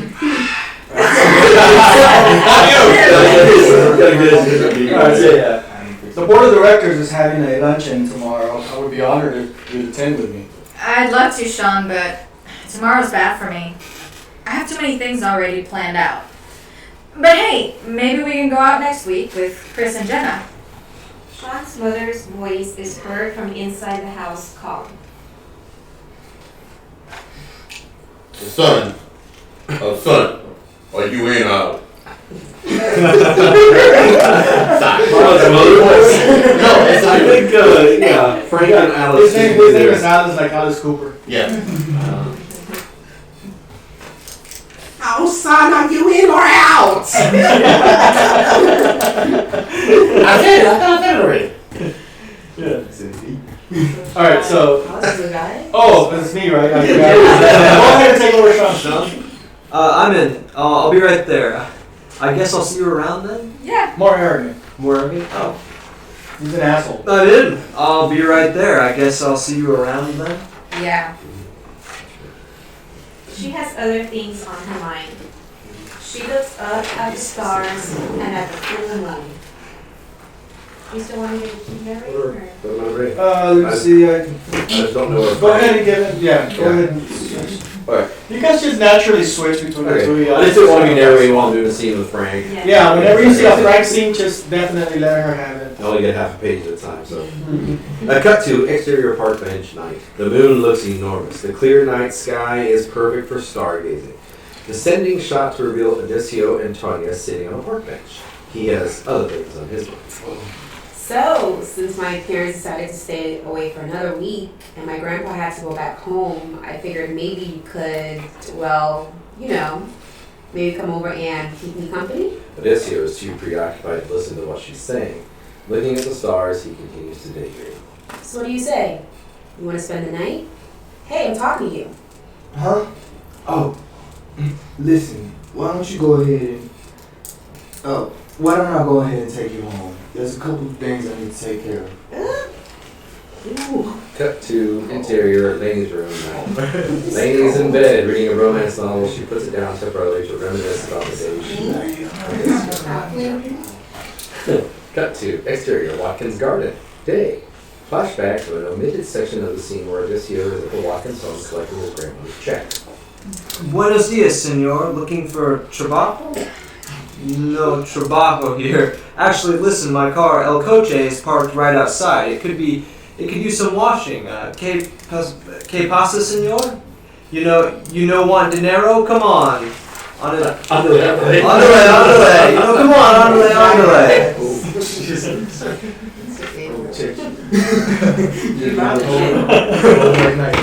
Sir, I suggest you modify your tone. I'm not here to wash your car, and I'm not here to be looked down upon by condescending fucks like yourself. Excuse me? I believe I spoke in plain English, and I don't think I need to repeat myself, senor.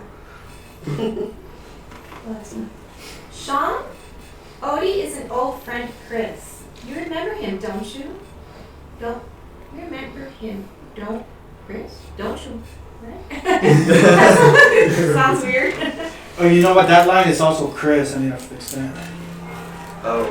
That's why we do these readings. Sean is looking at Sean. Oh. Yeah. You're here. Shut this off. Sorry. So that's like. So then what do I? So it's basically you remember him, don't you, Chris? And then Chris goes, I don't know. He's like, I don't remember him. You know. So it's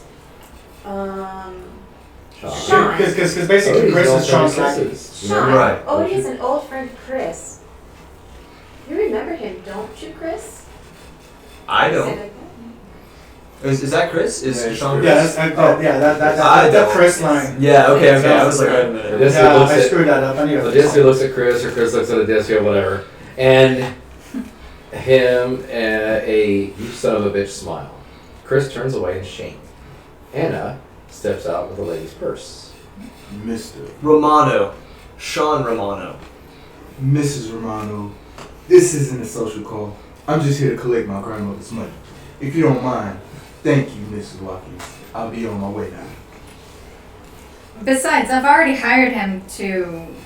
Miss, I'm sorry. I said anything you can find yourself somewhere else. Hey, Scab, just who do you think you are? Odysseus squares off. Sean. Oh, no. You listen to me, you condescending piece of shit. I've dealt with your kind all my life. You just want to try? You just try what I think you're about to try, and find out just how far I can shove my foot up your ass. You touch me and I'll sue you for all your work. Probably harder than it sounds. It ain't worth nothing. Not even worth the Odysseus gestures in a menacing way. Sean flinches and stumbles back, failing, Excuse me? falling and getting his clean suit dirty. Excuse me. Cut to exterior Watkins residence night. He looks up at her window, hoping to catch a glimpse of her. Cut to interior truck night. He drives. A call comes in. It's Lainey calling to apologize. I just wanted to apologize for what happened this morning. I wanted to know if you were still up for the job. It would mean a lot to me. I'm sorry, miss. I don't think that would be a good idea. Well, if you change your mind, please let me know. I'm not like that, you know. Cut to interior Lainey's room night. She too is smiling, touches her lips. Oh. Cut to That on my man. What can I say? exterior ocean day. Back off, lady. The water rescue sequence, they stand there awkwardly facing each other, they kiss. Cut to interior Lainey's room night. Still smiling, daydreaming. She turns toward the lamp, smiles, turns it off. Exterior Watkins residence night. The light in the window goes out. He speaks softly to himself as he walks away. Good night. Cut to exterior, interior montage. A new friendship. Day and night.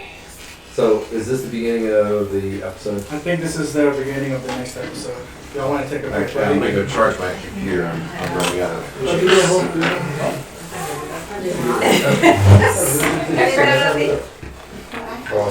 you gonna comment? This is amazing. I love it. Oh, yeah, thank you so much. Good job. There's so much going on, and then to find out that everybody is entwined with each other just by like a Yeah. glimpse or something. I probably just assumed as he starts. I was like, oh, really? So he the one who made me do the job? Like, I'm like, oh. All right. Hey, oh, what's funny? Well, she'll come eventually. Where are we at? Oh, page 40, page 60. Page 60, 42. Way down. Scene 42. Scene 42. Okay. And you guys take turns with this thing. This is like a Rocky Balboa montage thing. Oh, it's cool. This is like Bill does in here. I go for it. Okay. We're just gonna sit back and listen. Exterior, interior montage. A new friendship. There's no D there, so it's just friendship. Friendship. Day, night. The friendship. That wasn't it. That's a Freudian slip. You said a friendship with no dick.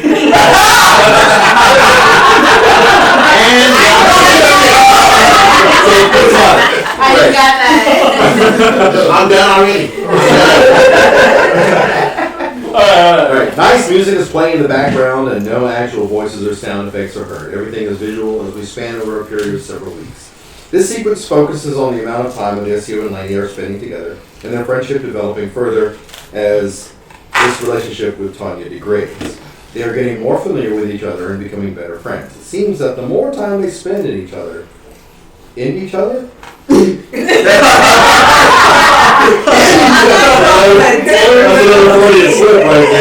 is going on as you're reading? More time they spend with each other. Oh my God. I know. Definitely. We also see Odessio walking out of a police station, apparently having to clear everything up. Maybe signing some legal documents, paying a large sum in bail. We see them swimming in a pool and playing around some more. We see them driving the cab with the top down at night and Lainey at the wheel. Tanya at the restaurant show a few guests into their seats. She looks over at the clock, then at the empty seat where Odessio used to sit. Odessio and Lainey work on some of Lainey's marine biology documentation, etc. They pull up to a group of dolphins, and as Odessio reaches to pet one of them, Lainey pushes them into the water and jumps in after him. We see them skating at a local roller rink. Taco drives the cab as Lainey and Odessio ride in the back. Tanya is trying to reach Odessio on the phone, but she is unable to get a hold of him. As they sit next to a table near Taco's lunch wagon, she is trying raw oysters for the first time. She takes one, swallows it. At first she gags on it, but she shakes it off and gulps down another. Raises her arms up in the air triumphantly, and they cheer her on for her bravery. Odessio finds a pearl in one of his oysters and presses it up against her chest, gesturing that it might look nice as a pendant. She gladly accepts the gift and kisses him on the cheek. Taco jokingly acts as if feeling left out, and Lainey gives him a kiss as well. Odessio starts a play fight with his buddy for smooching on his girl. Odessio lays on the sofa where he sleeps. He has just finished reading his copy of Homer's The Odyssey. He can't sleep. He looks up at his clock and it's 11 p.m. The clock at Tanya's home reads 11 p.m. She lays on her bed crying. She looks over toward a picture that rests on her side table. It's a portrait of Taco, Odessio, and her by the beach. We zoom in and focus on Odessio and zoom out again. As we zoom out, we see a similar picture of Odessio, Lainey, and Taco by the beach. She places it on her side table. We again match the shot to a picture on Odessio's side table, which is again the picture of Taco, Odessio, and Tanya. In the foreground, we see Odessio smoking a cigarette. Odessio clenches his fist against his lips, and we match that to Lainey clenching something in her hand. It's the pearl. Lainey rolls over to her side. Match that to Tanya crying and rolling over to her side and reaching to turn the lights off. Match that to Odysseo's home, where Mama Maria has turned off the lights and walks off to bed. Odyseo remains deep in thought. He looks over at Tanya's picture, takes a drag off his cigarette, and exhales a large puff of smoke. Matched to a large puff of smoke exhaled by Mr. Watkins, who sits in his office holding a manila envelope. Pulls out a picture of the driver. It's Odyseo. Mr. Watkins looks outside to see Laney climbing onto Odysseo's car. He clearly recognizes him. He tosses the envelope into the fireplace and holds his head down. Exhales another puff of smoke. Match that to the clouds in the sky. Cut to exterior, shoreline, night. Descending crane shot from the clouds down to where Odyseo and Laney are parked by the beach. From there, we can see the stars reflecting into the ocean and the city lights on the distance. No, Laney is here. Go ahead. You know, I really enjoy my time with you. I haven't felt like this in a long time. He hesitates and steps to collect his thoughts. What's the matter? You know, sometimes I think to myself and wonder what it would be like to have been someone else. Maybe if I would have stayed in school, made something of myself, I could have been someone, Dad. What? Nothing. Just someone different. Never mind. It's not appropriate. Miss, I'm sorry. No, go ahead. Look, this isn't easy, okay? This is very confusing for me. I enjoy spending time with you too. I just wish I knew how to go about, I don't know, telling you. Tell me what? God.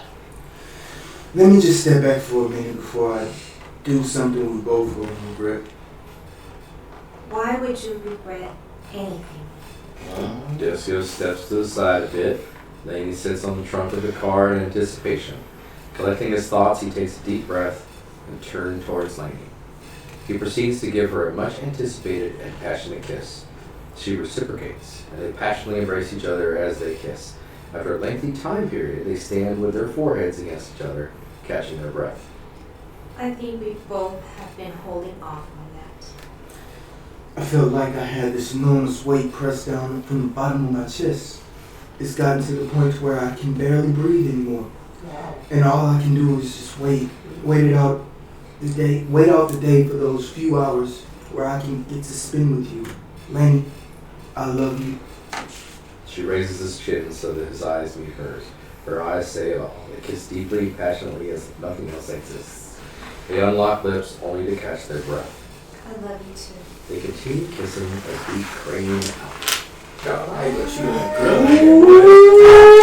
Ooh, this is fine. Wait till Tanya I'm sorry.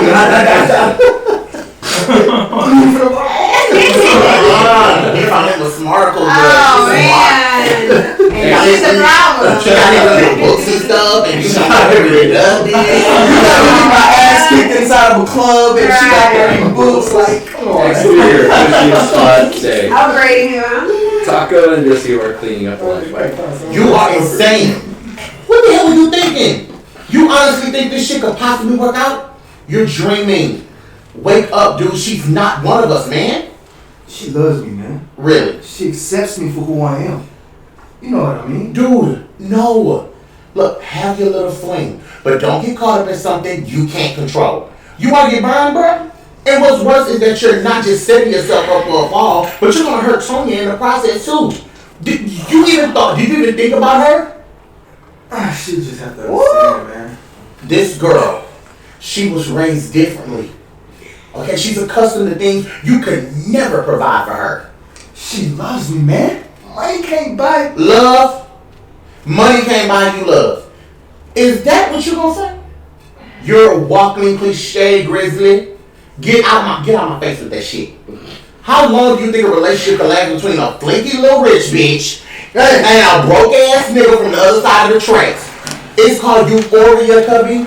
Once that shit wears out, and the two of you are going to wake up and you're going to realize that unless you can provide for her the type of lifestyle that she has grown accustomed to. That's not a problem, man. What? Nigga, just how do you propose, you gonna pull that off, huh? Come on, man. You come on. I mean, shit, bro, you have nothing in common with her. Everything about you is at the far end of the opposite side of the freaking universe. You done? Hell no, I ain't done. You think her parents gonna be okay with this? Hey, get your head out of the clouds, man. There's no way in hell that you could ever give her the type of lifestyle she's accustomed to. Oh no. Oh no. Vanessa smiles. Taco knows immediately what he's thinking about.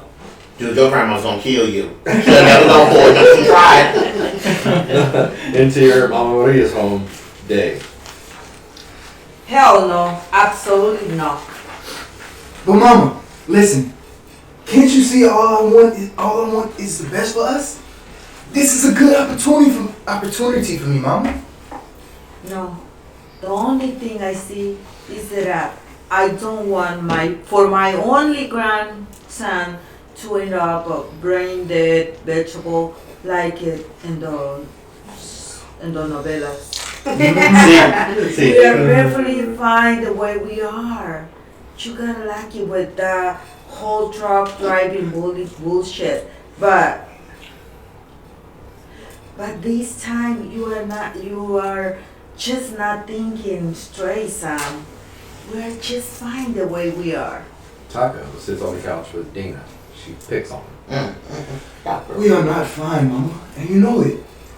I'm so sick and tired of watching you slave over laundry, day in and day out, scrubbing toilets. This is something I can do. I know it. Mama, I'm 25 years old, and I haven't even made anything with my life. Can't you see? I can't take this shit no more. That's not true, son. You help support the family, which is all that matters. You know, up until a few weeks ago, I was perfectly content living day in and day out, not really questioning what I have become. And I will be for the rest of what I've become and what I will be for the rest of my life. Perfectly fine with being just another statistic. We's white around the mouth, Mama. And this shit ain't working for us. Don't talk like that, son. Mama, I don't want to live like this anymore. I want Dana to continue going to school and never have to know what it's like to grow up the way I did. Mama, why don't you? Boy, don't. I look like your mom? I'm sorry, Miss Maria. I just Shut up! Mama! Look, Mama, I think that you may. I don't give a rat's ass. What you think if I want your opinion, I'll ask for it. Stay out of this. Yes. Mama, you've already been like my father and mother to me. You've already been like a father and mother to me. No matter what, you have always stuck by me. You deserve a better life. And I know that by doing this, I can give it to you. Look at Dana. Do you honestly want her to grow up like me? You may say it's not true, but you know deep down, you know that there's you know where she's headed. Hey, bro. Why don't you throw a little bit in there about old girl? Shut the hell up, shitbird. What? So that's it, isn't it? Who is she? Well, Mama, she's this girl. Of course, she's a girl, boy. She better be a girl, because if she isn't, because she's a guy. Oh well, in my family there has never been one of those homosexuals. Shut up! They all turn to him and give him a funny look. He sinks into the couch. What's her name? What's her name? Elena. Elena what? Elena. Elena what? Watkins, Mama. Elena Watkins, okay? Oh my God. Now you have done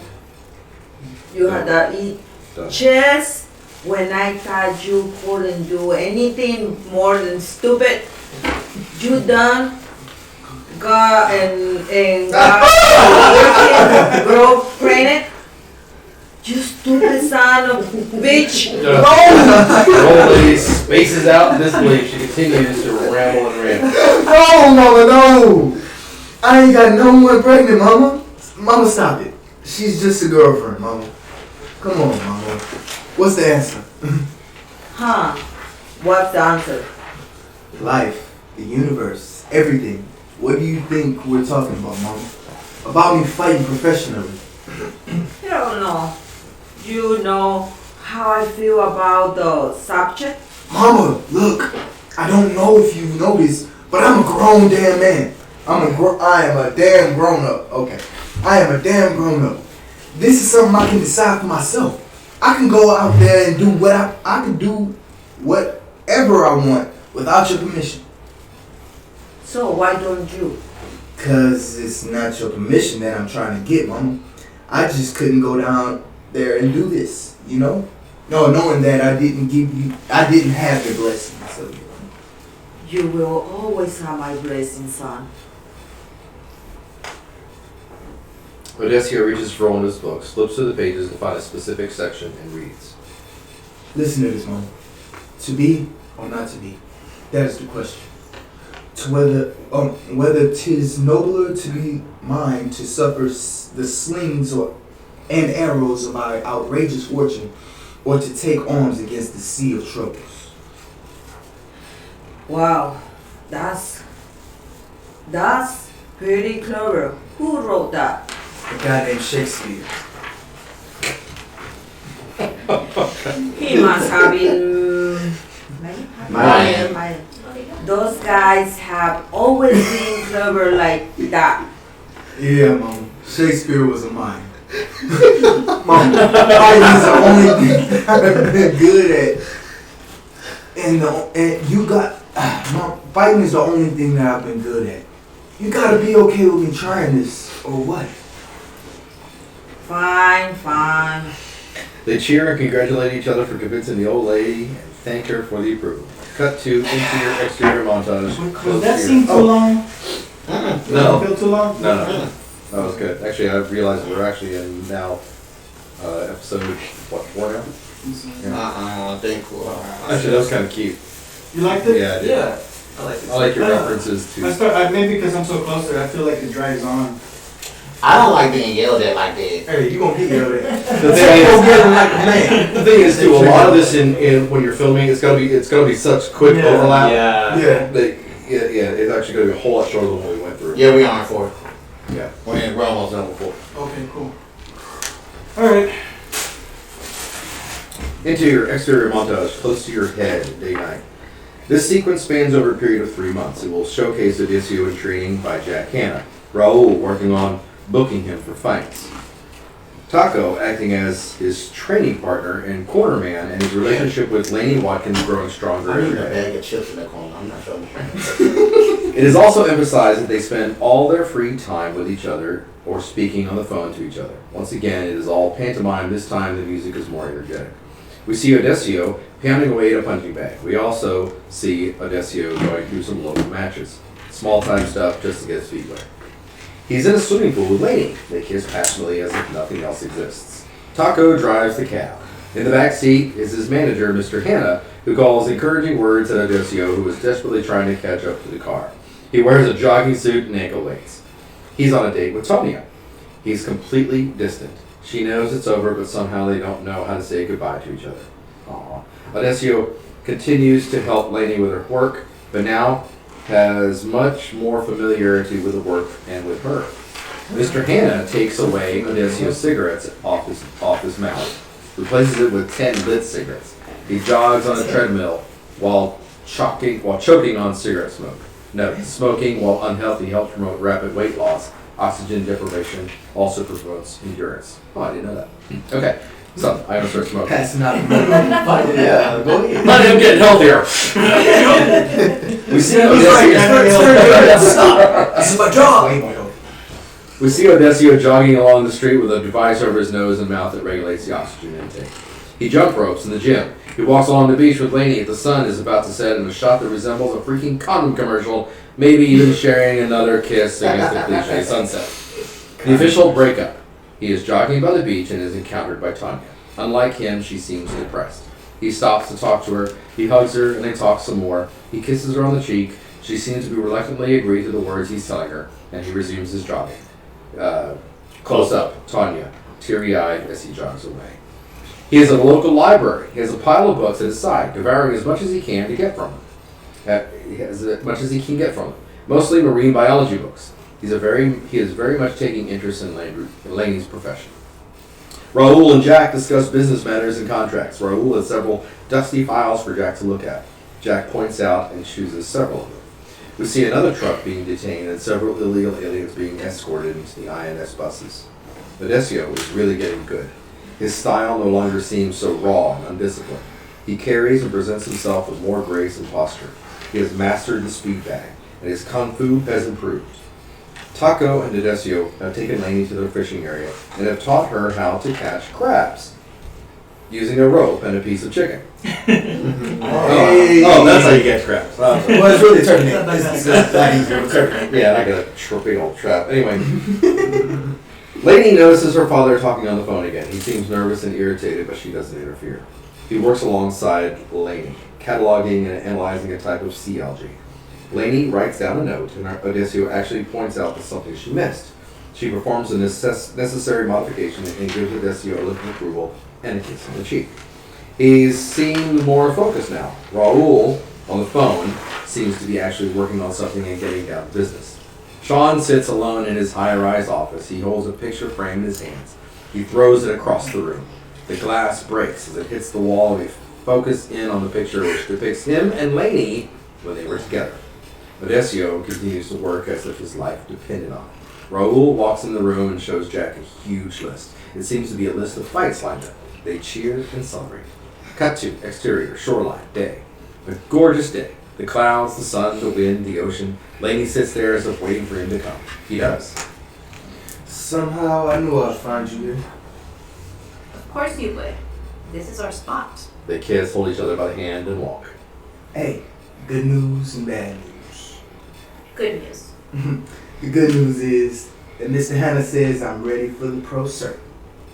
What's the bad news? We've got several professional matches booked, and I'm gonna have to be away for a while. I'm gonna make something of myself, Lainey. Something you can be proud of. You don't have anything to prove to me, honey. I love you just the way you are. I know that, but I don't want you to have to come down to my level. On the contrary, I want to come up to yours. Come down to your level? What level is that? Honey, you know that regardless of how you may feel about our differences, I love you. How long are you going to be away? Well, I'm not sure, but you know, when Odysseus left for battle, he had no idea how long he was going to be gone either. He too left someone very special behind, his wife Penelope. She promised him that she would wait for him no matter how long it took. And of course, as time passed, she had all these guys all over, all the time, you know, trying as they say to get jiggy with it. If you know what I mean. Oh, really? Yeah, but she would tell them all to go to hell because deep down inside she knew that Odysseus would return as he promised her. Well, Odie, you know Penelope sat around for 20 years. I don't think I have that kind of patience. I will wait for you, honey. No matter what happens. No matter what happens or however long it takes. No matter what happens or however long it takes, I want you to know that I love you and I will be here waiting for you. Don't worry, man. I will find my way back to you, no matter what it takes. Not even Hades can stop me from getting back to you. Hades, the god of death? So how do you know so much about Homer's Odyssey? Honey, I'm telling you, I don't just want to climb up to your level like on a social scale. I want to do it intellectually as well. I want to be someone you can be proud of. Cut to exterior Mama Maria's home. Taco, Odesio, Jack Hanna, and Raul are preparing to leave. They are packing up a small Butte van and saying their last goodbyes. Dana, Mama, Maria, and Tanya are there to see them off. Great, looks like the whole team is here. Cornerman, manager, and the promoter. Me. Promoter? Ah, only thing you ever promoted is hair loss and acid reflux, man. Boy, who do you think has been busting his ass to book all these matches? Who do you think has been handling all the financial administration responsibilities, huh? Right. Just don't let me catch you doing just don't let me catch you doing trying to rip us off, man. I know you too well. Why, have you heard something? I've heard a few stories. Well, pretend you didn't, because from this day forward, I am a new man, a man of business, character, and integrity, a man of passion, and... Shut the hell up and help me with these bags already. Believe it or not, I have it all planned out. We're going to have a championship belt before the year is out, and it's all because of me. Don't you forget that. Yeah, I'm sure Mr. Hanna had nothing to do with it, right? Maybe a little. Mm-hmm. Mama speaks to Mr. Hanna. Please take care of my boy, Mr. Hanna. Don't worry about a thing, Miss Maria. He's in good hands. You best not let anyone get past the third round, or I am personally going to go up there and whipping your butt. Don't you think I won't? Yes, ma'am. Yes, sir. Oh, yes, sir, Mom. Yes, sir, Mom. Oh, yes, sir, Mom. That's Jack Hanna. That's Jack Hanna. Yes, Jack Hanna right there. Oh, yes, sir, Mom. Let me see you. They say their final goodbyes, get in the van, and... Wait. Let's say Odesio. It says Odesio. Oh no, it is Odesio. It is? Yeah, she's talking to Odesio, and Odesio's the one that, like, guess I Yeah, will. you better not let him get past the third round. I'm coming there. Whoop your butt myself. Yeah. Yes, sir, Mom. Alright, Let's get Lola some narration time. Yeah. Oh, really sorry. sorry. 75, Wrong page. 49. Interior exterior montage, going the distance, day, night. This sequence is more involved. We are now going to span across a period of several months. I picture a song playing in the BG. I'm novice. In the BGs, such as Going the Distance by the band Cake. Also, in certain spots, there will be actual dialogue or voiceovers that will be heard. They are traveling from city to city. They quickly go from run down back street matches to casinos and arenas. Austin, Tampa, Florida, Houston, Las Vegas, a tour of Mexico, Canada, Thailand, Japan. Fight after fight. We hear a voiceover and see images of newspapers, clippings with images of Odesio's victories and stats. Legendary heavyweight mixed material arts champion Jack Henry Hanna is once again taking the world of professional non-MMA by turn with his project. Odesio Robles making his way up through the rank. Robles has lodged an impressive 21 victories since his impressive professional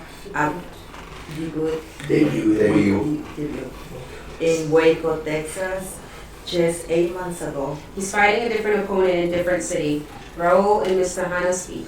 Looks like he's already overbooked. You have to leave some kind of contingency in case he gets hurt. These are piss matches. Look at this guy. How the hell is he going to get hurt? Just book both matches on the same day. Fuck it. Maybe you're right. But these matches are just too close to each other. His body needs time to heal. Odesio is interviewed at a television press conference.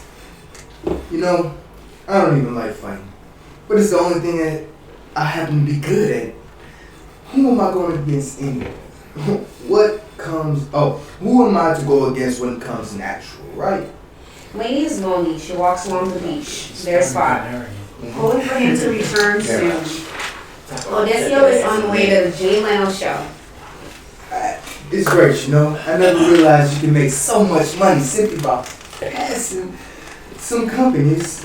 Oh, by pasting some company's name on your ass. I'm fucking loving it.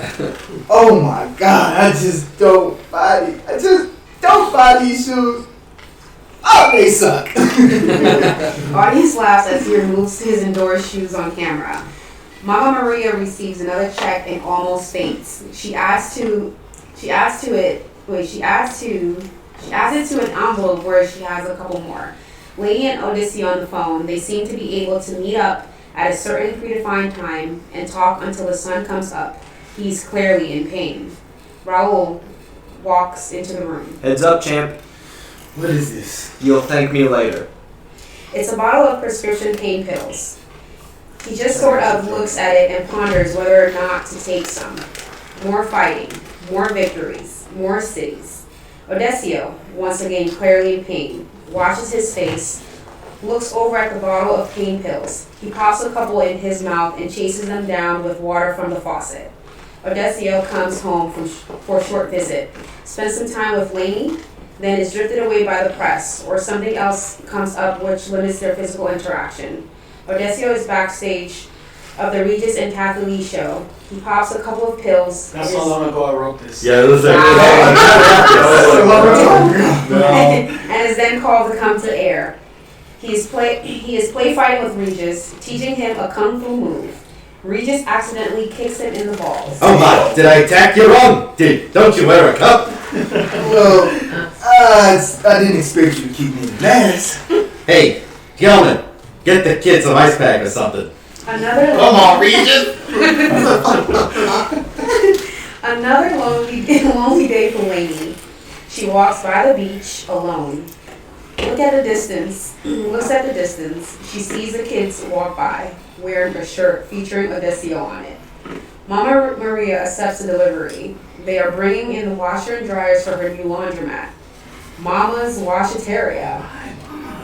Tania serves the customer a plate. As she looks at the sports center highlight, the customer is hitting on her. She respectfully declines.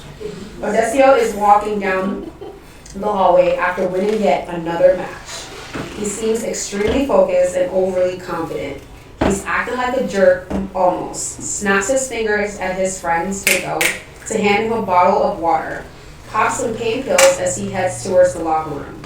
Sean in his office smoking a cigar and reading a newspaper. A picture of Odessio advertising some product is on the back page. Dana and Zelda are at the playground. Some kids are picking on Zelda. Dana jumps in and they proceed to beat up the other kids. Just as Dana is about to deliver the final blow, Mama Maria steps in, grabs both Dana and Zelda by the ear and proceeds to drag them away from the fight. Odessio is in his hotel room doing push-ups. Raul walks in, tosses him another bottle of pain pills. Man, he's addicted. He catches them in midair, gets up and shakes his hand. Taco just looks on and shakes his head. Lady and Chris are about to watch a movie. As they change the channels, her eyes light up when she sees Odessio on Jay Leno's show. So what are your plans for the future? I don't know. My brother and I have been talking about getting serious, you know? Oh, you know what I mean? But it's got to be hard, right? With you being out on the road all the time. We're making it work. But what I really like to do now is get the last match over with so I can go home and see her already. You hear me, baby? I'm coming home. Lainey, I love you. I'll be there soon. Kisses the camera's lens. She laughs with teary eyes. Her brother Chris gives her a sympathetic pat on the back. Cut to interior, Mama's Washateria day. Mama Maria and Tania are having a chit-chat. Lainey comes inside and is quickly greeted by the old lady. Tania excuses herself and ignores Lainey's hello as she leaves. Mama and Lainey have a conversation as she helps Mama do some folding. Cut to interior arena night. We meet an interesting opponent with a unique fighting style. He's homosexual and apparently being increasingly aroused by Odessio as they fight. He grabs onto Odessio, begins to make passes at him. Oh yeah, baby. Yes, that feels so good again for me. I just love those muscles. Oh. Yo, man! Hey, what's wrong with you? Go ahead. Go ahead. You haven't read much. Go. No, I go for it. Oh yeah, baby, your sweat feels so good against me. I just love those muscles. Start over. Yeah. I need to watch this. Right. You go, my friend. Okay, from my line? Yeah. Flame on, come on. Yeah. Oh yeah, baby, your sweat feels so good against me. I just love those muscles. Ooh. Yo, man! What the hell is wrong with you? Let me go! The referee separates them, and they go at it once again. The gay fighter tosses him against the corner, grabs him, brings him around, placing himself in the corner, and hanging onto him as Odessio desperately tries to get away. Oh baby, give us a kiss, will you? Come on, you smell so good. Don't let go. Hold me tighter. Get off me, fool! What the fuck is wrong with you? Hey, leave! Stop it, bitch! The gay fighter is nibbling on his ear. Ooh, yes, that feels so good. Fucking let go! Ow, you ain't gotta be so rough. On the other hand, I kinda like it. Oh my god! The referee separates them again, and once again they go at it. They are once again at a hold. The bell rings. They go to their corners. What the hell's the matter with you kids? Stick and move, man. That motherfucker won't let me. He keeps grabbing me and filling me up. Fucking nibbled on my ear, man. Dude's a fucking man, he ain't no fruit. Take a look. Take a look at him. He's huge. I know that guy, man. He's got a wife and 2 kids. Look, he's just trying to psych you out, man. Don't let him get to you. The bell rings, and they go for another round of basically the same stuff. Stop it, asshole! Oh yes, baby. Now that's the way to do it. Hold me tighter. Oh my god. Is this the turnbuckle in your pocket, or are you just happy to see me? Jesus fucking Christ! I can't take this shit no more, man. If you need you need to tell that dude to keep his damn hands to himself and fight like a fucking man. They continue to fight, and once again, he is in the arms of the gay fighter. Oh baby, so what are you doing after this? You want to hook up in the shower room? Oh. The gay fighter sticks his tongue down Odysseo's ear. The bell rings. Odysseus cringes. They go to their corner. The guy grabbed my dick in front of the whole fucking world, man.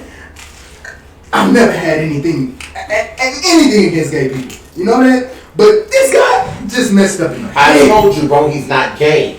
That's just his game. Dude, the motherfucker stuck his tongue down my freaking ear. How you going to tell me he ain't gay? He just like ears, baby. The bell rings, and they go at it once again. So, Taco, tell me, how do you know so much about homosexuals? Taco rocks his head left to right and snaps his fingers. Don't go there, girlfriend. Odysseus fights like crazy to keep his opponent away. He eventually knocks him out and wins the match. They cheer. The gay fighter looks like roadkill. Exterior Watkins Garden day. Lainey grabs some envelopes from the mailbox. She is on her way into the house when she overhears her father inside arguing with a goon. She stops by the door and listens. Do you understand the severity? Okay. You do it. Go ahead. Do you understand the severity of the situation? If something isn't done about this right now, I'm going to be out of business by next month. I'm sorry, sir, but if it just keep raining down on us like cats and dogs, we just can't keep up. What the hell kind of excuse do you expect me to give those above me, huh? Do you realize how much money is lost every time a shipment is intercepted and another plantation gets burned? Get the hell out of my sight. And do what I ordered you to do. I don't want to see you here again, you hear me? I don't conduct this type of business in my home. Yes, sir. Lainey sneaks away without them noticing her. The goon steps out and leaves. Cut to exterior. Mama Maria's home day. Our hero is home. There's a big reception held in his honor. Seems like everybody is there, including Tania, who stays in the background. Mama! Ooh.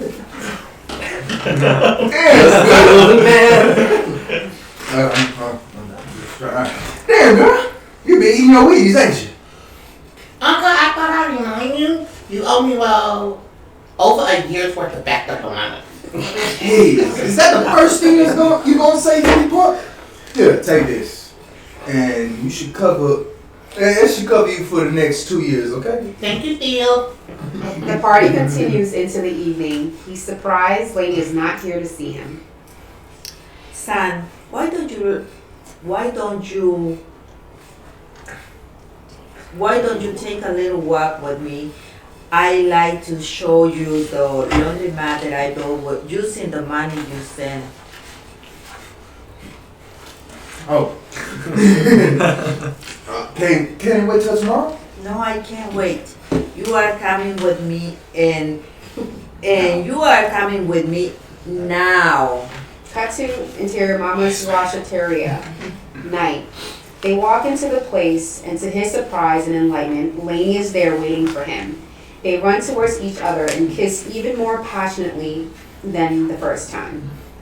Honey, I've missed you so much. I started to think you weren't gonna show. Things have been pretty bad for my dad lately. He's been having some business troubles lately, you know.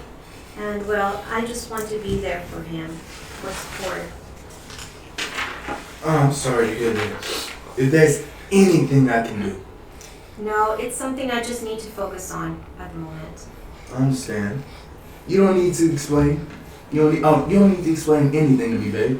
Come on, let's go to the point. No, I can't. I kind of snuck out of the house and should be getting back before they notice I'm gone. But we'll get together tomorrow, okay? At our spot. Can I take you home? No, I'll be okay. I got a car waiting outside. Enjoy your party, babe. I love you. They kiss again and she leaves. He seems disappointed, digs into his jacket pocket, pulls out the pain pills, and pops a few. Yeah, now I'm addicted to opioids. Cut to interior Mama Maria's home. Night. Odessio lays on the couch unable to sleep. He smokes a cigarette and stares at the clock. To hell with this. Oh, he puts on a jacket, some shoes, grabs his keys from the key holder on the walks off. And walks off. Okay. Let's give Yeah. some narration time to Wendy. Okay. Cut to exterior Mama Maria's home. Night. He walks out to the driveway where his trusty cab is there waiting, wrapped with a dusty cover which he pulls off. He jumps in and drives away. Cut to interior Lainey's room. Night. Lainey lays on her bed staring at the ceiling, unable to sleep. She wears a necklace around her neck with a single pearl, the one Odissio gave her. She twirls it around her hand, deep in thought. The sound of guitars playing in the distance is heard. She stands up to see what is going on outside. Okay. If you guys ever saw Tom and Jerry back in the day, there was a scene where Tom comes and serenades this little female. Oh yeah, Is you is or is you is? Gonna be That's my baby. basically what this scene is. I basically stole that from there. And I'm out there with him. That's basically they're basically doing that scene and then the little dog character and everything.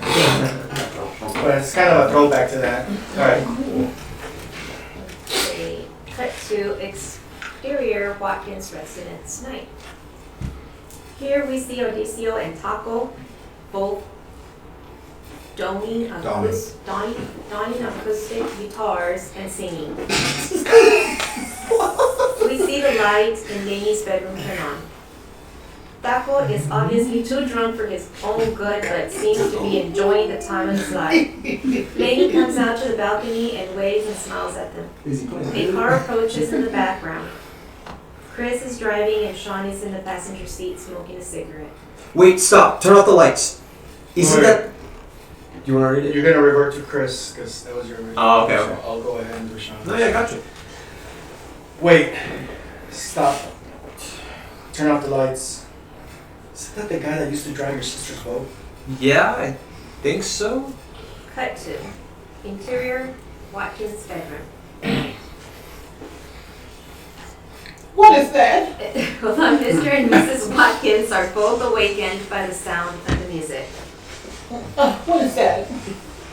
Oh no. Looks like a serenade for Laney. Really? People still do that? Well, that guy does. And he's not Sean. Cut to exterior Watkins garden. Day. Laney walks over to the gate. Audicio continues to sing to her. Still day, I think that's night. But anyways. You're right. I'm like, whoa. We out there That's getting why it in we're the doing garden. this. Catch these little things. You already know with the vocals and We out there everything. getting it in the garden, bro. All night long. Cut to exterior Watkins residence. Night. In the car, Chris and Sean are still watching. Sean lights up a cigarette. I don't know who this fucking peasant thinks he is, but it looks like we're gonna have to show him where his place is. Yeah. Cut to interior Watkins bedroom. Night. Frank, how long has it been since you and I looked at each other like that? A long time, honey. They turn toward each other and begin to dance along with the music. Frank turns the light on. There's a musical number in the movie. From the window you can see Audicio and Laney holding hands from across the gates and kissing. Let's go to bed, honey.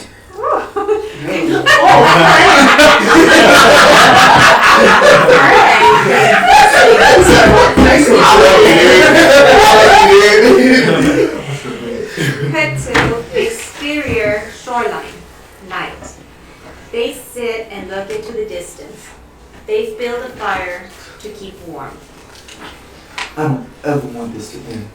I love having you in my arms, kissing your lips, feeling your every breath against my chest. I don't ever want to know what life will be like without you. That sounds so corny to me, man. I don't know. Fun as I You did this in 2 hours. You did this in 2 hours. You're an hour and 20 minutes in. Yeah. All right. I wish we could be like this forever. Me too, but we're gonna have to be apart one more time.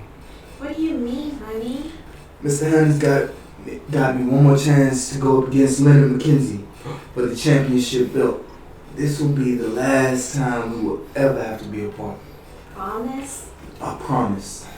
After this, I'm hanging it all up. I'm going back to school, start my own business, something. We can start a new life together. We can get married. Why can't we just do that now? Just stay and we can be together now. It's only going to be a couple months. 3 months actually. That's all. I just have a bad feeling. I have to finish what I started. This will be my last fight. I promise. Whatever happens, I will come back to it. And we will be together. You wait for me one last time. Forever. Will you wait for me one last time? Forever, if I have to. There's something else. There's something else, isn't there? What's the matter? You shouldn't have come over last night. Oh? No, honey, it's not like that. It's just that I can't handle all the stress anymore. We also have to be realistic about this. I don't think my parents will accept our relationship. They won't allow it, and I want to tell them, but I'm afraid. I'm just... You have to accept it. They have to accept it. Besides, they seem like very understandable folks. Even if they don't know. They will, sooner or later. I want to go with you, babe. Just like that? Yes. It's like you just said. In time, we'll just have to accept it. Nah, I love you. I respect you too much, honey, to have to just take you away like that. Behind everybody's back. You deserve to have dignity to walk out in the middle of the day with your chin raised high in the air, wearing the most beautiful wedding gown ever worn. But what if they don't kiss? Either way, you still walk out of your home tall and proud. But only if they still oppose this. Honey, all you have to do, all that I've done, is for this purpose alone. To become someone worthy of your love and everyone's acceptance. We were meant for each other, and nothing can stand in our way. They share a passionate kiss. Cut to interior Mama Maria's home night. Mama, Dana, and Mauricio sit at the dinner table eating. Mama is her old grumpy self as usual. The little girl isn't helping. Don't speak with your mouth full. Son, before I forget, there was a boy here earlier saying that Taco wanna talk to you. That he had met you over the dock. Say it was important. Huh? Oh, okay. Well, are you going to eat? No, Mom. I'm gonna go ahead and see what he wants. I'll be back later. Cut to exterior docks night. Let's let John narrate this. Alright. Did they just lie on Taco? Did they just lie on Taco? Yes. They just lie on Taco. It sounds like it's a setup. Oh! They're about to Come on in, it's fine. Ignore us, please. Yeah. Drag some stuff with it. Yeah, I can see Oh, okay, so they want to lie on Taco. That's what we're doing. It's a setup from Sean and Chris. I think Sean and Chris gonna get wore out. Is that predictable? Yeah, a little bit. I gotta fix that. Yeah, this is at the docks. Did I nail it? Because I never tell him to meet me at the dock. I tell him to meet me at our spots, which is the beach, which is where we go crab, where we go fishing for crabs. Yeah. Okay? They trying to say, oh, they want to lie on Taco. That's a good point. See, that's why I needed If they're casing Odie and Taco, then yeah, they would know where they met all the time. So Yeah. It's okay. It's okay. Because Taco on bad. Alright, always. Exterior, docks, night. Okay, great. Odessio walks along the docks whistling. As he walks, we see a car approach, shines the high beams, blinding him from seeing who the passengers are. He continues to walk away at a faster pace, but the car follows behind him. His pacing becomes a jog. His jog becomes a run. He is chasing to a dead-end alley. Inside the car is Sean at the driver's seat. All right. Chris on the passenger side, and the three goons in the back seat. Okay, maybe I'll look it out. You guys know what to do. The goons exit the car and walk toward Odessio, laughing and smirking. Hey, what the hell, man? A fight breaks out. Although he is able to fend them off for a little while, he is eventually overpowered, beaten, and brought to his knees. Sean walks out wearing a white tuxedo and donning a baseball bat. Oh my god. Oh my. Doing the most. Yeah. Chris stays in the car. He can't believe he's part of this, but is there because he has a certain loyalty to Sean. Hey, senor. How's it going? Fuck you. Whoa, easy on the profanity. I'm just here to talk. So listen to what I have to say because I would hate to have to repeat myself. I want you to stay away from Lena Watkins. Oh, yeah? Well, that's going to be a bit of a difficult thing to do. Odessio spits at him, staining his shirt in blood. This shirt cost me more money than you've ever seen in your entire life, you little shit. I'm giving you fair warning. You stay away from her. Or next time. Or next time what? He takes the baseball bat and swings it, smacking Odessio in the back of the head, rendering him not exactly unconscious, but conscious enough for him to be able to see Sean as he finishes his sentence. That's the next time. Or the next time. That's actually going to be Sean. Oh, that's Sean. Oh, Yeah. gotta fix that. It's not Odessio. Odessio? Odessio. It's Sean. Yeah, it's Sean. Yeah. Next time, I will not be so polite. Kicks him in the face, and everything goes black. Second time in your face? Cut to interior Tanya's home night. Someone is knocking on the door. I'm coming. She peeks through the hole in the door, but doesn't see anyone. Who is it? It's me. Odie?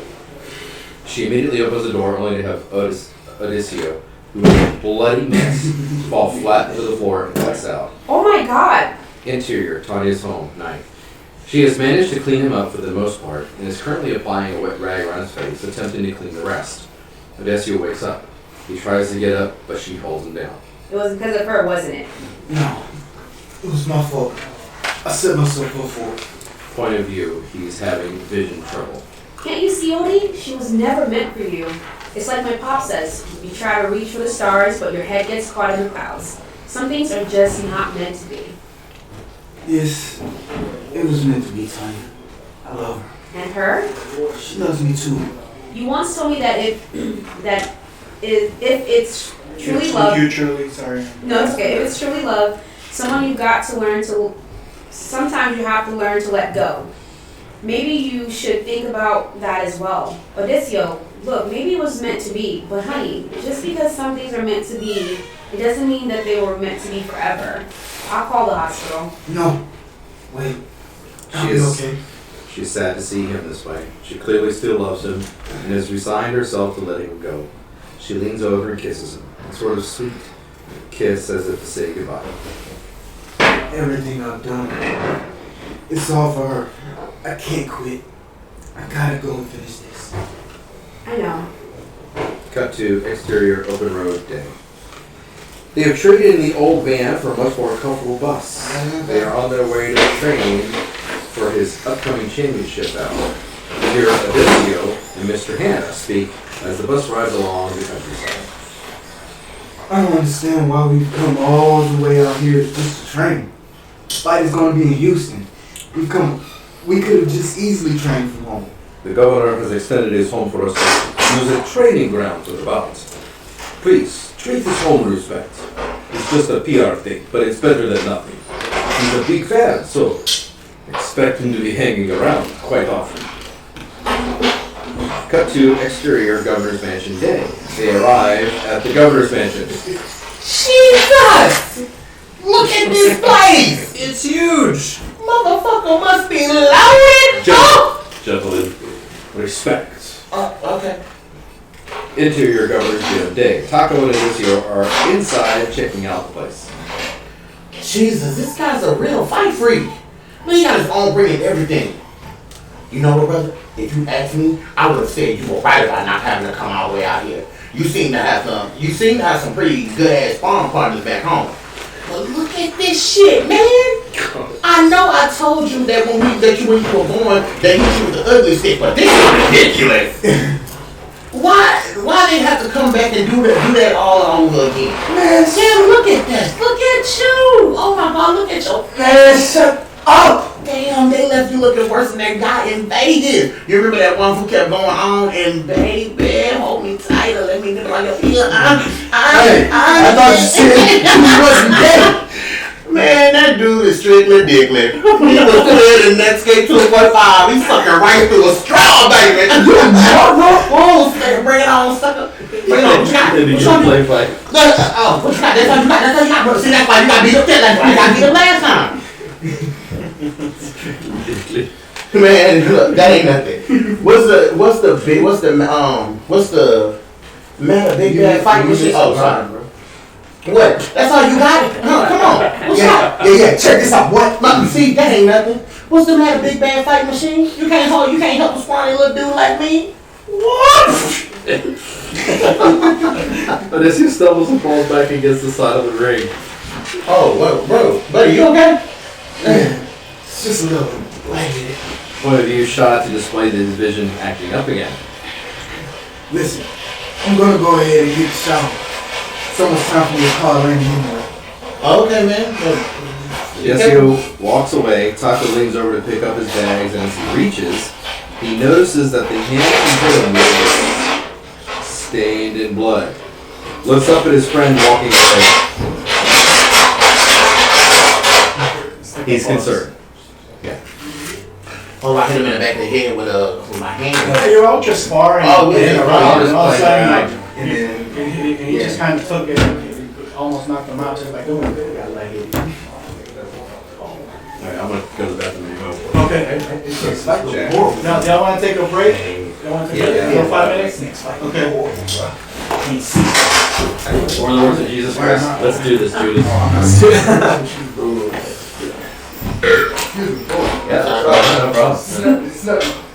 And we are resuming on page 95. No, let's go back to 94. To the last taco line. Okay, man. Oh, 94? Yeah. Alright. Man, that ain't nothing. What's the man, a big bad fighting machine? You can't handle a scrawny little man like me?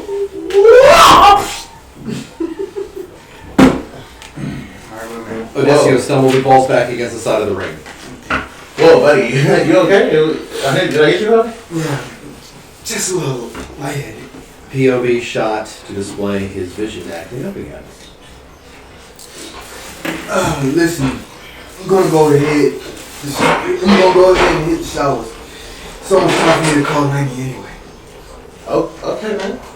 Odessio walks away. Taco leans over to pick up his bags, and as he reaches, he notices that the hand he hit him with is stained with blood. Looks up at his friend walking away. He's concerned.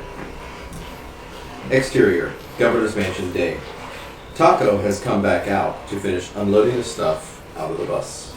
You know it's your fault, right? What? For letting him go out at night by himself. Shut that shit up, Notorious P.I.G. He's a big boy, okay? I don't even remember signing up to be his nanny. You got that? Hey, who do you think you're talking to, boy? I'm your boss and can expel you from the team for insubordination. Boy? Grizzly, who are you talking to? The only thing you ever expelled was gas. Check yourself real quick. Oh, you don't think I can? You don't think I can? I don't think you can do shit. In case you aren't aware, I'm the one who's in charge here. So I suggest, gentlemen, that you help me get this stuff into the house so we can get some supper and some sleep. We start training in the morning. Interior, Washington, office, day. Lainey is rearranging some decorations in her father's office. She hears Frank and Alice approaching. Frank, I need to have a serious talk with you. Yeah, me too. Let's go in my office. This. Oh, go ahead, Wendy Neri. Oh, you want to? Go ahead. Go for it. She finds a spot behind one of the large curtains and hides. Listen, Frank. The people above are not exactly satisfied with the results that you've been having quite a while now. And to tell you the truth, they're all concerned. I know. But you gotta understand that these things are just flat out of my control. The feds can't possibly be that resourceful. It has got to be an act of retaliation or sabotage from someone who wants to bring me down. Retaliation, sabotage. Come on, Frank, don't be so ignorant. Now, you're the one being naive. You know perfectly well that in this business we have enemies everywhere, always looking to attack those who get in their way. You know, take out the competition. Look, spare the cheap philosophies. They called me up last night, Frank. There was a meeting. A meeting? How come I wasn't told? Well, that's exactly why, because they didn't want you there.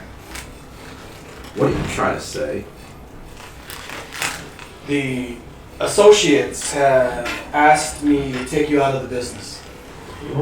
Behind the curtain, Amy grasps a hold of her pearl and presses it against her chest. She is scared of what might happen. They lost faith in you, Frank.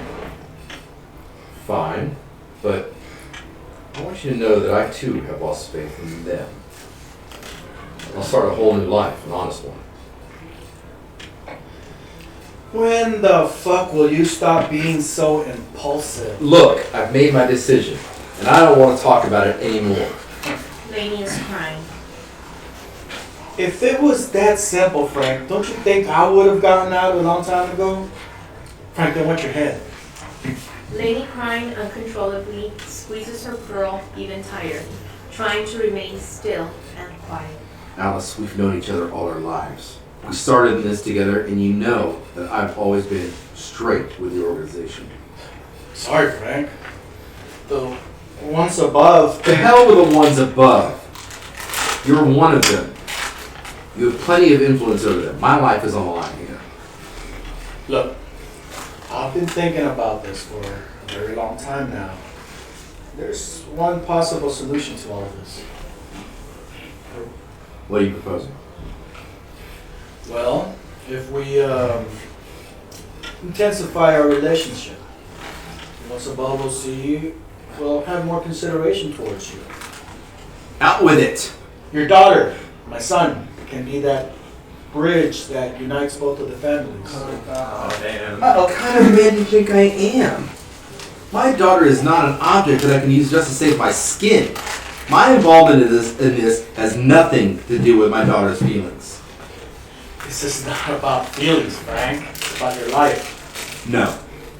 I can't ask that.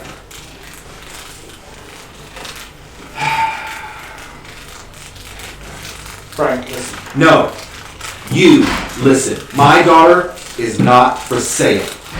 I'm giving you a solution. Do you have a better one? Yeah. You tell them Frank Watkins is officially retired from the business. If for any reason an act of harm should ever be attempted towards him or this family, that he will be ready, will and can retaliate with any means necessary in order to protect himself. I'm gonna do you one last favor, Frank. I'm gonna pretend I did not hear that. I'm gonna walk out that door and pretend I never heard you say that. Lainey is trying very hard not to cry out loud. We heard the door slam. Over here. We're here. Cut to interior governor's gym. Night. Mauricio and Paco are in the ring sparring.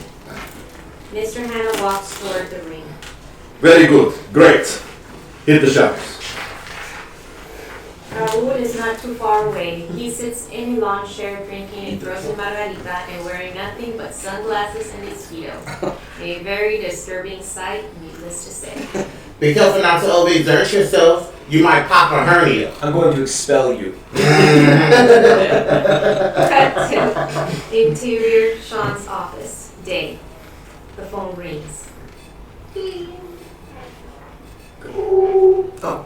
Yes, Lainey, what a lovely surprise. Cut to interior governor's guest quarters. Night. The clock on the wall reads 9:15 p.m. Odisio is on the phone. Yes, sure. I understand. Thank you. He hangs up the phone and walks towards Taco, who is playing a video game. She's not home again. Okay, so call later. I can't deal. I can't deal. It's always been that I call her at 9, so she'd be there to answer. You think they're trying to keep her away from speaking to me? Nah. I mean, for all we know, she probably out here mud bath or some weird shit like that. Not in which people do. Cut to interior nightclub at night. Lainey is out with Sean dancing and apparently having a great time. Cut to interior showers. Night. Odisio is taking a shower. Taco sits on one of the counters holding a towel for him. We that kind of best friend? You know, that was pretty funny. I ain't gonna lie about it. What? I mean, when you told Captain Lee Griffin that we were among the first third world children to get laid off with the flip-top thing, Oh yeah, no, that was funny. I mean, so, bro, what is the matter with you, bro? You just, hold on, wait, what's the matter with you, bro? You just don't seem to be all there. I mean, compared to old Fruit of the Loom in Vegas, you seem sharp as a tack. But compared to the champ, I don't know. I mean, don't take this the wrong way, but you're more like Forrest Gump. It's like you don't care about accomplishing your goals at all. And what exactly is my goals? Well, it needs to be to kick the crap out of the champ and get your hands on that belt. I know. I'm going. I ain't worried. And you can. You just gotta focus more on the task at hand. Old girl still gonna be there when you get back. Hell, she waited for you over a year. What's another 2 months, eh?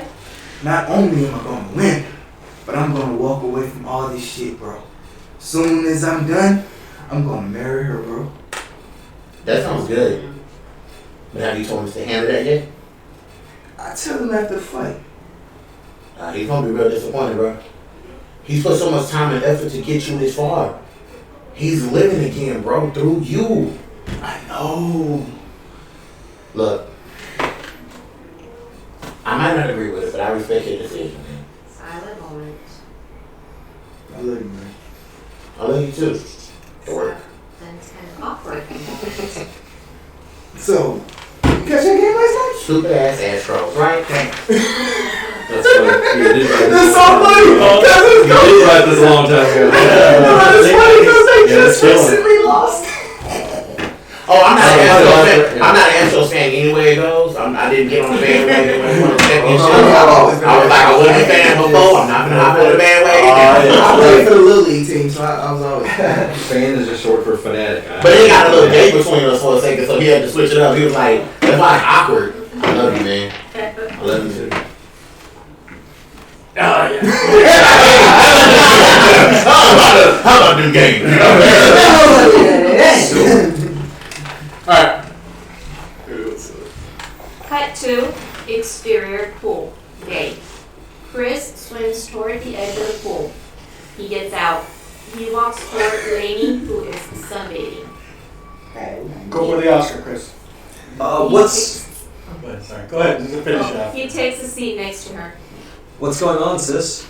Oh, hi, Chris. Hey, listen, have you seen Sean? Sean? I haven't seen him all day. Speaking of which, I've noticed you've been quite attentive towards him lately. Is everything okay? Oh, come on, don't tell me you're surprised. As a matter of fact, yes, I am. Well, don't be. Sean and I have been a couple on and off since high school. He's a good man. Maybe he's right for me. No, Lainey, he's not a good man, and I don't think he's right for you either. My little brother, protecting his big sister. You're cute sometimes. I'm going to go look for him. Just think about it, okay? Oh, so she forgot about me. Right? Wow, okay. That was like dropping the That was quick, bro. Well, she overheard the conversation. Still, man, it could have been like some, I don't know about that, but she was like, nope, I love him. Yeah. He's great. Damn. Right. She's playing it out. This your training. To interior governor's gym. Night. Odisio training extra hard. He's not himself. He's a vicious animal. Taco holds up a punching bag and is trying very hard to remain balanced. Odisio's punches and kicks are just too powerful and he's not holding anything back. He takes one last kick, a spinning roundhouse, and sends Taco flying across the other side of the ring. He takes off his gear, walks out of the ring, and heads towards his quarters. Oh, What the hell was that? What's the matter with him? he's just letting off some steam. That's all. Don't worry, I'll talk to him. Cut to interior governor's mansion hallway at night. Odisio walks up to Raul and speaks to him in a very aggressive and demanding tone. Hey, man. You got any more of those pills? What, you're out already? Those are supposed to be used to help you with healing in between fights. Man, what the fuck, man? I've been training my ass off. And you got any more? What? Raul looks around. I really shouldn't be doing this. Raul puts out another bottle. Odisio snatches the lid off his hands and walks away. Thanks. Hey, easy with those things. Whatever, man. He pulls out his phone and dials as he enters his room. Cut to interior governor's guest quarters and Lainey's room. Night. 9 o'clock. The phone rings and rings. Lainey is in her room, sobbing uncontrollably. She tries to pull herself together as best as she can and gently picks up the receiver. Hello? You're home. I've been trying to reach you for over a month. What the fuck is going on? What? Nothing. Hey, are you okay? Look, I'm sorry, babe. I've just been so frustrated lately. I miss you so much. Been worried about you. I didn't mean to speak to you like that. Is everything fine with you? Yes, babe. Everything is fine. I've just had so many things to do. I hardly have the time for anything. Good. I was honestly beginning to worry. Honey, you sure everything's okay? Yeah, I'm just happy to hear your voice again. And you? Fine. Training like crazy. I love you. I love you too, honey. You know what? I'm going to be a champion. You believe me, right? Yes. Of course I believe you. coming home soon, but just like Odysseus came home to Penelope, we're gonna be together forever. Don't cry, honey. That's good news, right? Odysseus, you still got a couple more things to do over here. Hurry it up. I'll be right over. Just give me a minute. So anyway, everything's gonna turn out alright. Okay? Yes, baby. I gotta go. I'm in the middle of a training session. Okay. The fight's just a few more days away. Will you go see me? Honey, I don't think I could stand to see you get hurt. I'll be okay, honey. Nothing can hurt me. As long as you're by my side, I have all the strength in the world. Okay, honey. Thank you. I can't wait to see you. I can't wait to see you again and hold you. I love you. I love you too. I want you to know that no matter what happens, that I'll always love you. I know. Nothing's gonna happen. I'm going to win. And I'm going to do it for us, honey. I have to go. I love you. Bye. Somewhat concerned but feeling much better, he heads out to the gym to continue the session. Lainey, on the other hand, is a complete mess and can't stop crying. She looks for support and strength to go on by hugging her pillow and holding on tightly to her little pearl. Cut 2. Interior, Watkins residence. Night. The two families have assembled in the living room. They chat and drink. Good, Frank.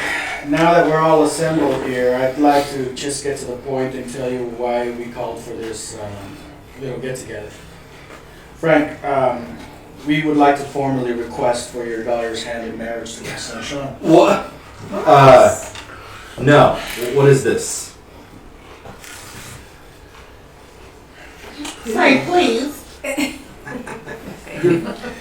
Well, you. Oh yeah. Oh, my Go ahead. Go ahead and do it. Your daughter and I have known each other for years, and recently our relationship has grown to a level where I feel it's comfortable to come forward in this matter.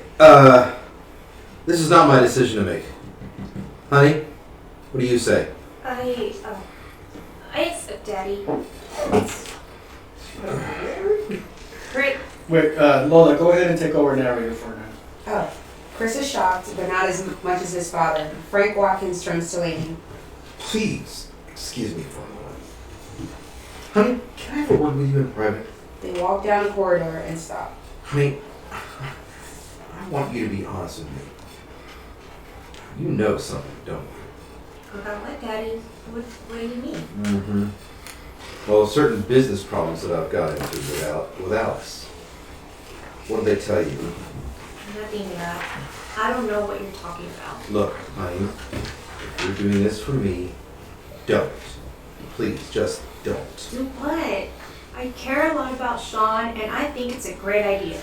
All I'm saying is that if you know something, well, you understand. If you don't, then the only thing I'm asking you is that you just follow what your inner heart tells you and not your brain. James only hung like daddy's little girl. Oh, she hangs on to him like daddy's little girl. Sorry. That's what I'm doing, Daddy. I love you. He gives her a kiss on the forehead. Cut to interior press conference night. There's a press conference held. This scene is improvised as the media representatives throw questions after questions directed at both parties, the champ and the challenger. Cut to interior arena night. The big night has arrived and the sold-out crowd prepare for the main event of the evening. Raul is back to his old self, trying to pull a hustle here and there. $50, come on, you've got to have a bit more faith on your guy, haven't you? Okay, 100. Oh, come on, man, that's pocket change. 200. Well, just who the hell are you betting on anyway? The champ. Oh, well, in that case, tell you what, why don't we make it an even 500? Oh, wait, okay, fine, 200, and I take the challenger. What's his name again? Cut to interior dressing room night. Odysseus is anxious to get out there and take his belt. He is more focused than he has ever been in his entire life. Taco enters, making himself as inconspicuous as possible, puts on his team jacket, his hat, grabs a bucket, some towels, etc. So what happened? Did you find her? Did you give her a ticket? Yeah, I found her. And? Well, she's not gonna be able to come. Let's just hurry up, man. What do you mean? She told me she'd be here. Look, just forget about her brother. But you gotta fight to win. Let's focus on that. Odysseus grabs him. What the hell are you doing to me, man? Did something happen to her? First of all, stop it. She's fine, bruh. Look, I'll tell you after the fight, okay? Bullshit! Pulls him around and pins him against the wall. What the? Bro! You're gonna tell me right now! Cause we aren't going nowhere until you do. Son, please. Stay out of this, mama. Now what the fuck is going on? Taco is both sad and scared.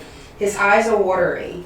He takes a deep swallow, looks at Mama Maria. She too is crying. She gives a go-ahead nod.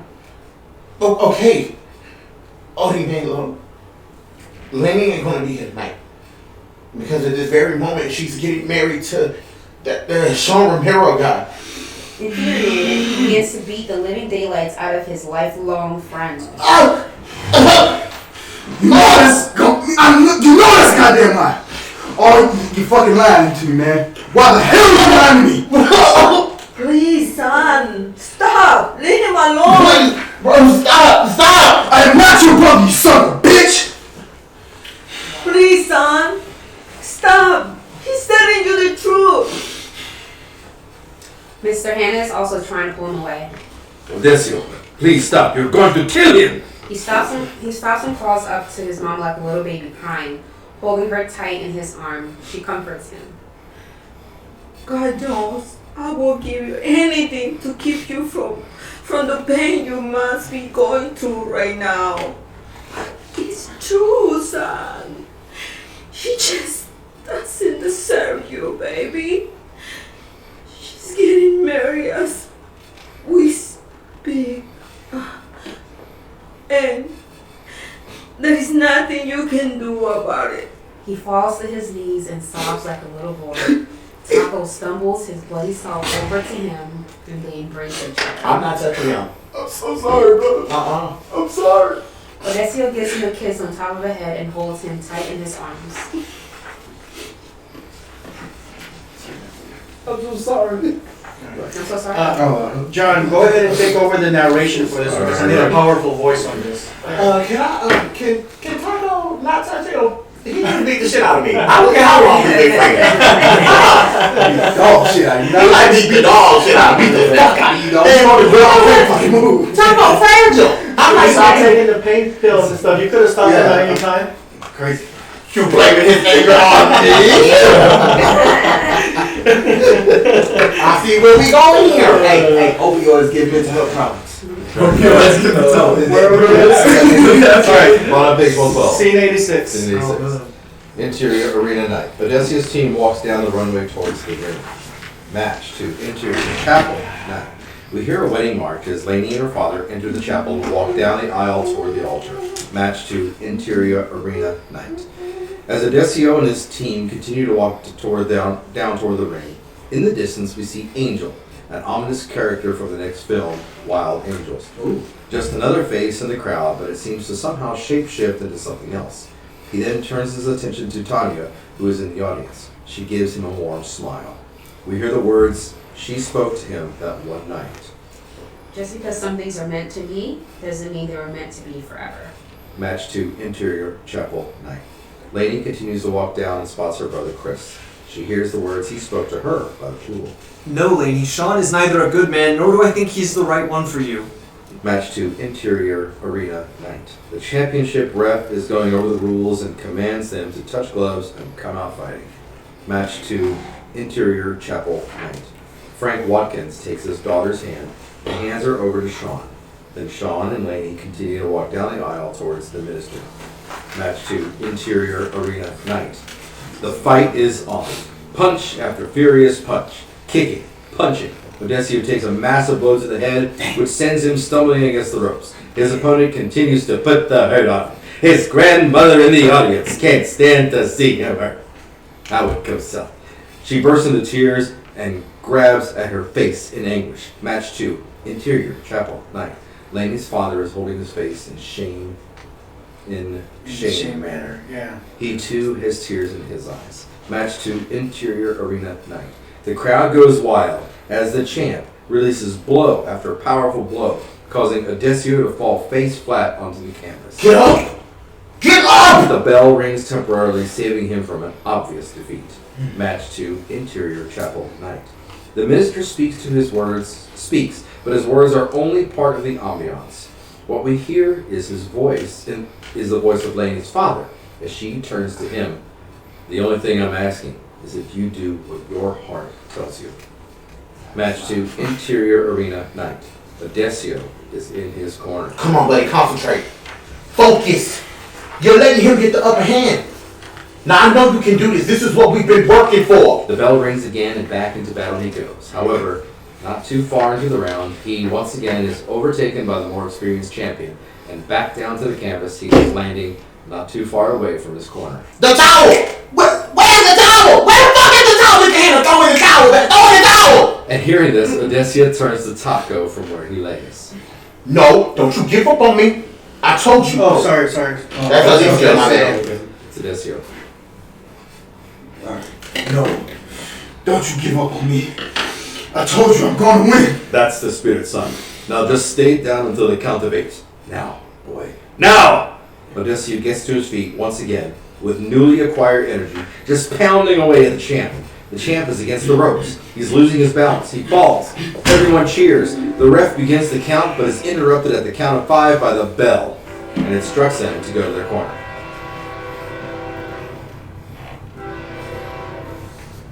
Surprise cameo from a train. We got birds and trains. Yeah, the bird and the train. They're right together. Well, The bird is the bird. He's in the show. He's part of the show. He's waiting for his moment. He's like, no, it's not right. Give it a little bit. So it's a train. There we go. But the train is a guest star. They come in all. Alright, match 2, interior chapel night. Lainey is just blocking away everything.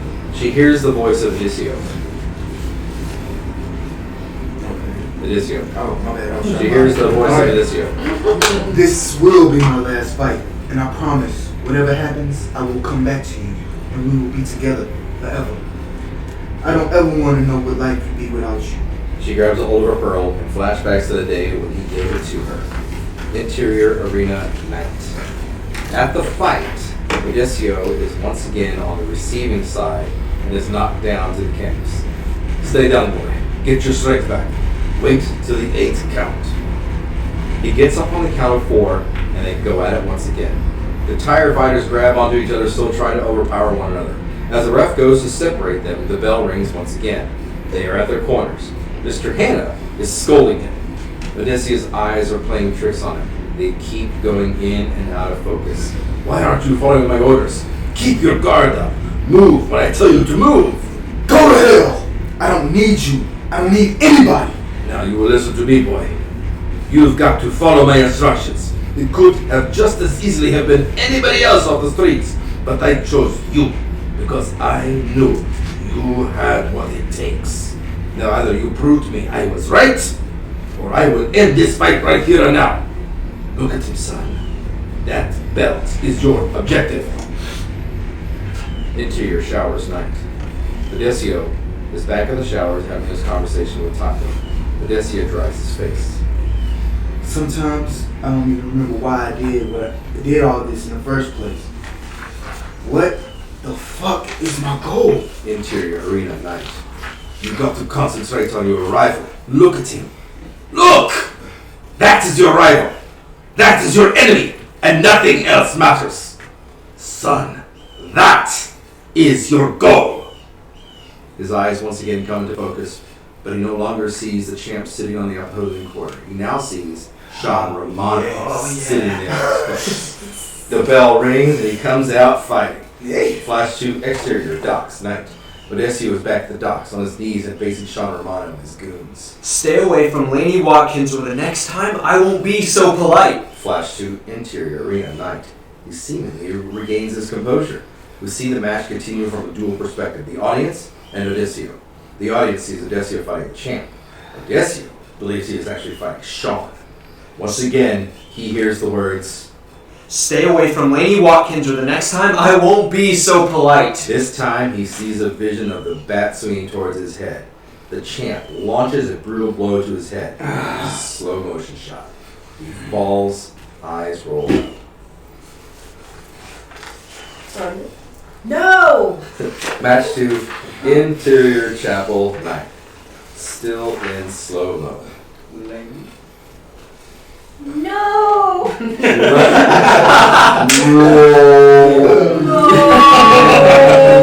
She rushes away from the altar and heads towards the church exit. Match 2, interior arena night. Slow-mo.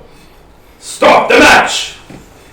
Taco reaches for the towel, throws it into the ring, and rushes to his side. Odessio lands with extreme force against the canvas.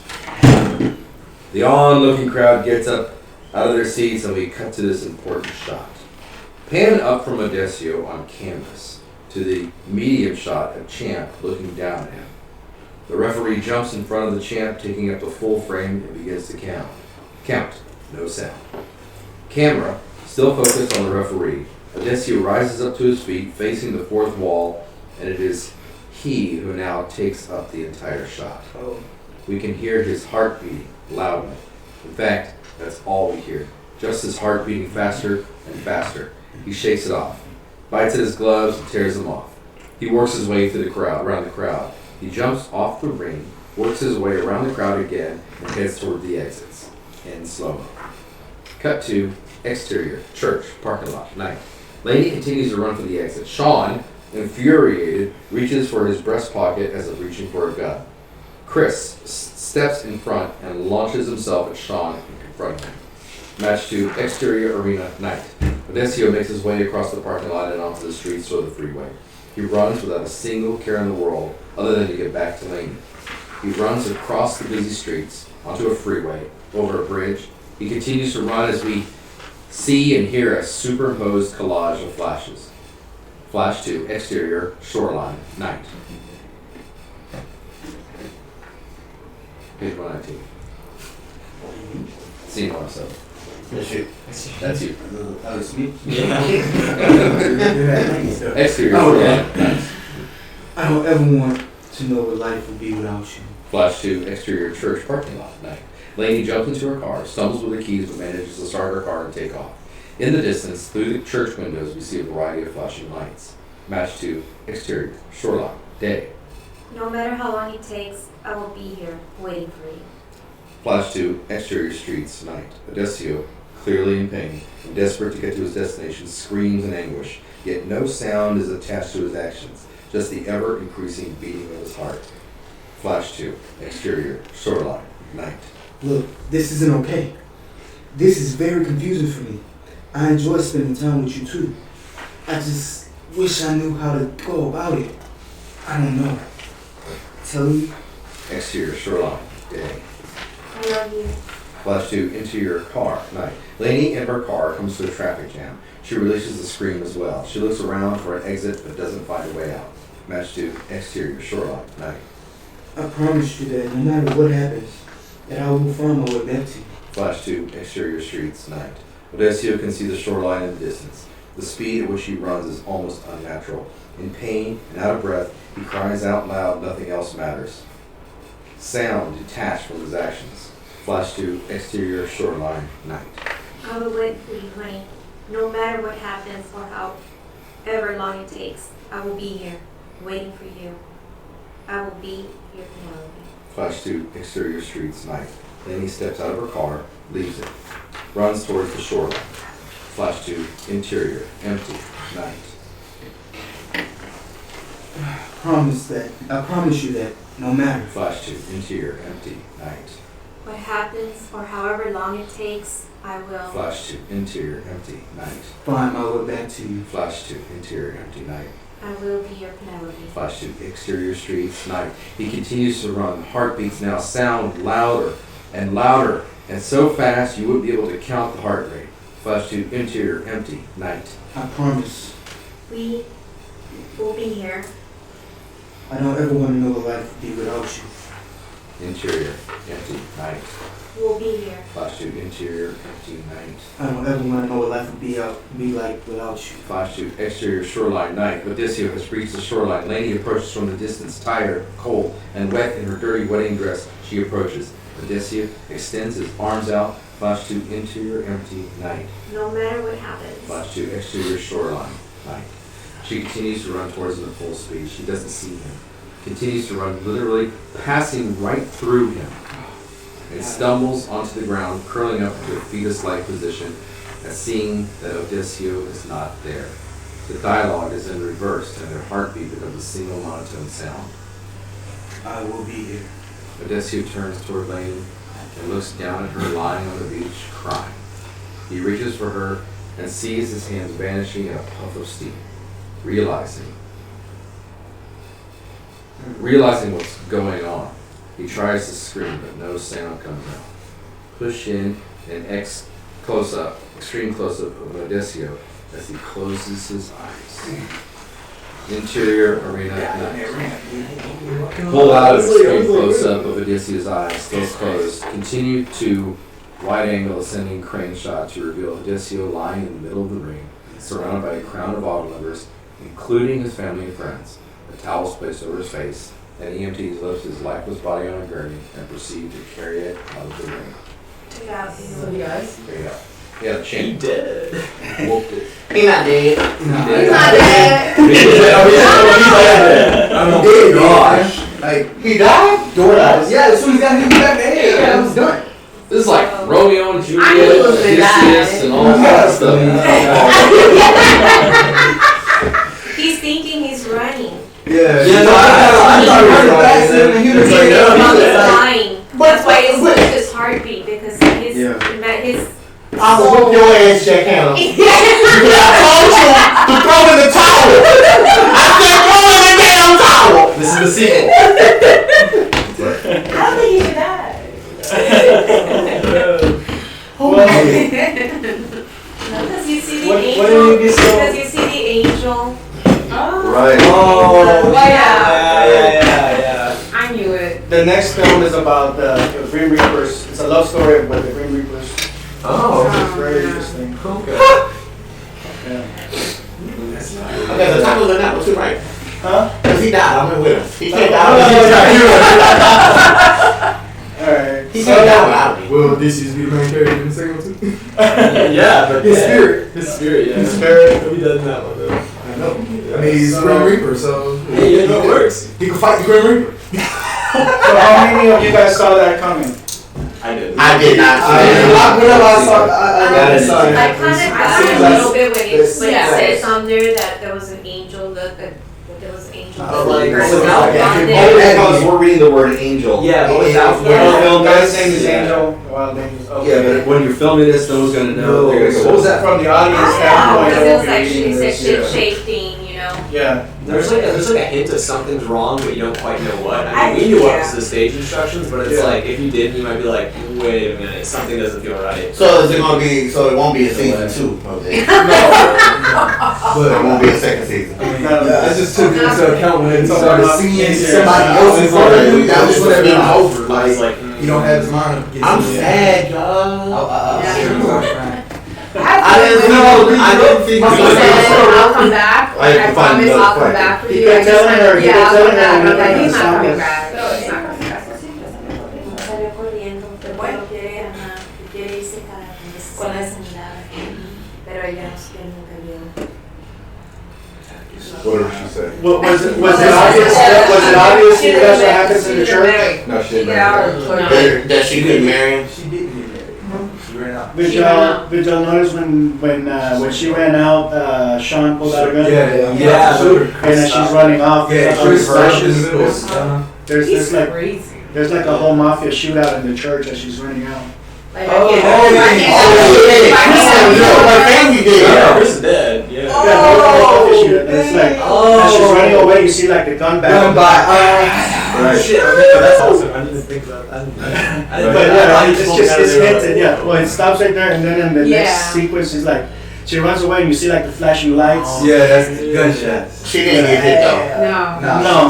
She goes out. But the fact that she ran out and didn't seal the deal for her dad, it's all over for dad. Yeah. Yeah. But her brother's dead too now. I mean, it don't matter. The whole family dead. Everybody in that That's right. church. All the associates, They all shoot that. out. Exactly. Yeah.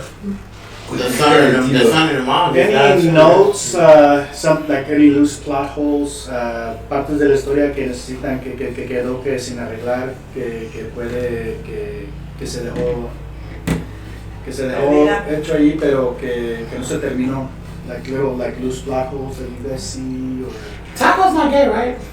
I don't know. That's what I'm asking. He's good with the ladies. I am. No, you naturally are anyway. I'm not naturally good with women anyway, but He's kind of like Prince. Oh. He's kind of like Prince. Yeah, he He's is. just like up and You sexuality is just kind of like He's wonder, understood. but he likes the ladies. Yeah, he's. okay. Because he never did that. I mean, It's why never am I clear. in there with this man naked? I'm just handing him a towel. Yeah, you work for him. Let me ask. You're the corner man. You know. Yeah, corner man got to endure it. I don't want to see him naked. It's gonna be motion capture. Yeah. It's a naked if you want. But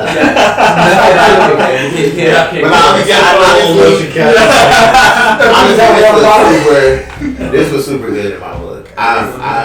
Excuse me, I fucks with it. So I would watch this. It's based off of fighting. Like I would sit there and watch it all day, every day. I would watch it because Taco would keep my interest. I love it. Once Taco came in with the chair and jumped on old boy back, I would have been like, okay, there's the idiot of the show. I'm in love with him. I like all your references to classic. Yes. I like how you do The Tom and Jerry, the Regis and Everything. Oh yeah, That, Douglas Adams. your reference to Shakespeare, I can see a little bit of what's it, Romeo and Juliet, Hamlet. There's Karate Kid in your head. Rocky. Rocky. Yeah. It was all in there. How would you guys classify it, genre wise? This would definitely be a drama. I would say drama. I would It's say a dramedy. A dramedy. Because it's full of drama, but there's the little aspects of Taco and the grandmother. Just drama. Dramedy. I think there's more drama. I would say dramedy. I would think there's appropriate comedic breaks in it, but it's still drama. Yeah. It's very dramatic. I do cry. Oh, my wife gotta get beat up though. I'm sorry, bro. It's the shock. It's the opioids, bro. It's the shock opioids. I think it's the shock value of him with the con las pastillas. Yeah, being so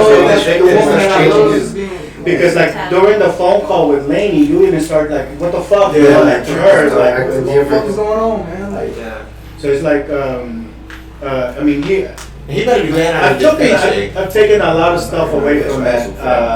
But I'm dead, so. Yeah, I've taken a lot of stuff away from like scenes ends it right there. because there were scenes where he just totally goes crazy. He's It just happens. The family, they're straight up Mexican or they mix or they're like a mixture. I mean, she's not really. I mean, this used to be the initial version of this was a science fiction movie. It was, and that's why there's like all the travel. They usually travel from planet to planet, so that's why he stays away for long periods of time. Oh, okay. And so that's where that whole I'm staying away. Because I mean, really, in the modern world, you can just fly home, especially if you're just making money. I come home for a weekend, you know. Yeah. They can get around that. So that makes sense. But I'm thinking that when I do this, I'll probably just switch back and say this is based in the 80s, so it's making more, you know. I did get, because with like the Jay Leno's show and stuff, I was like, Yeah. it does feel like there's a little bit of like a dated quality. Yeah, it's kind of dated also too. being that she, como es la grandma, being strong, very strong Latina, that there should probably be a little more Spanish in her and in the kids as well.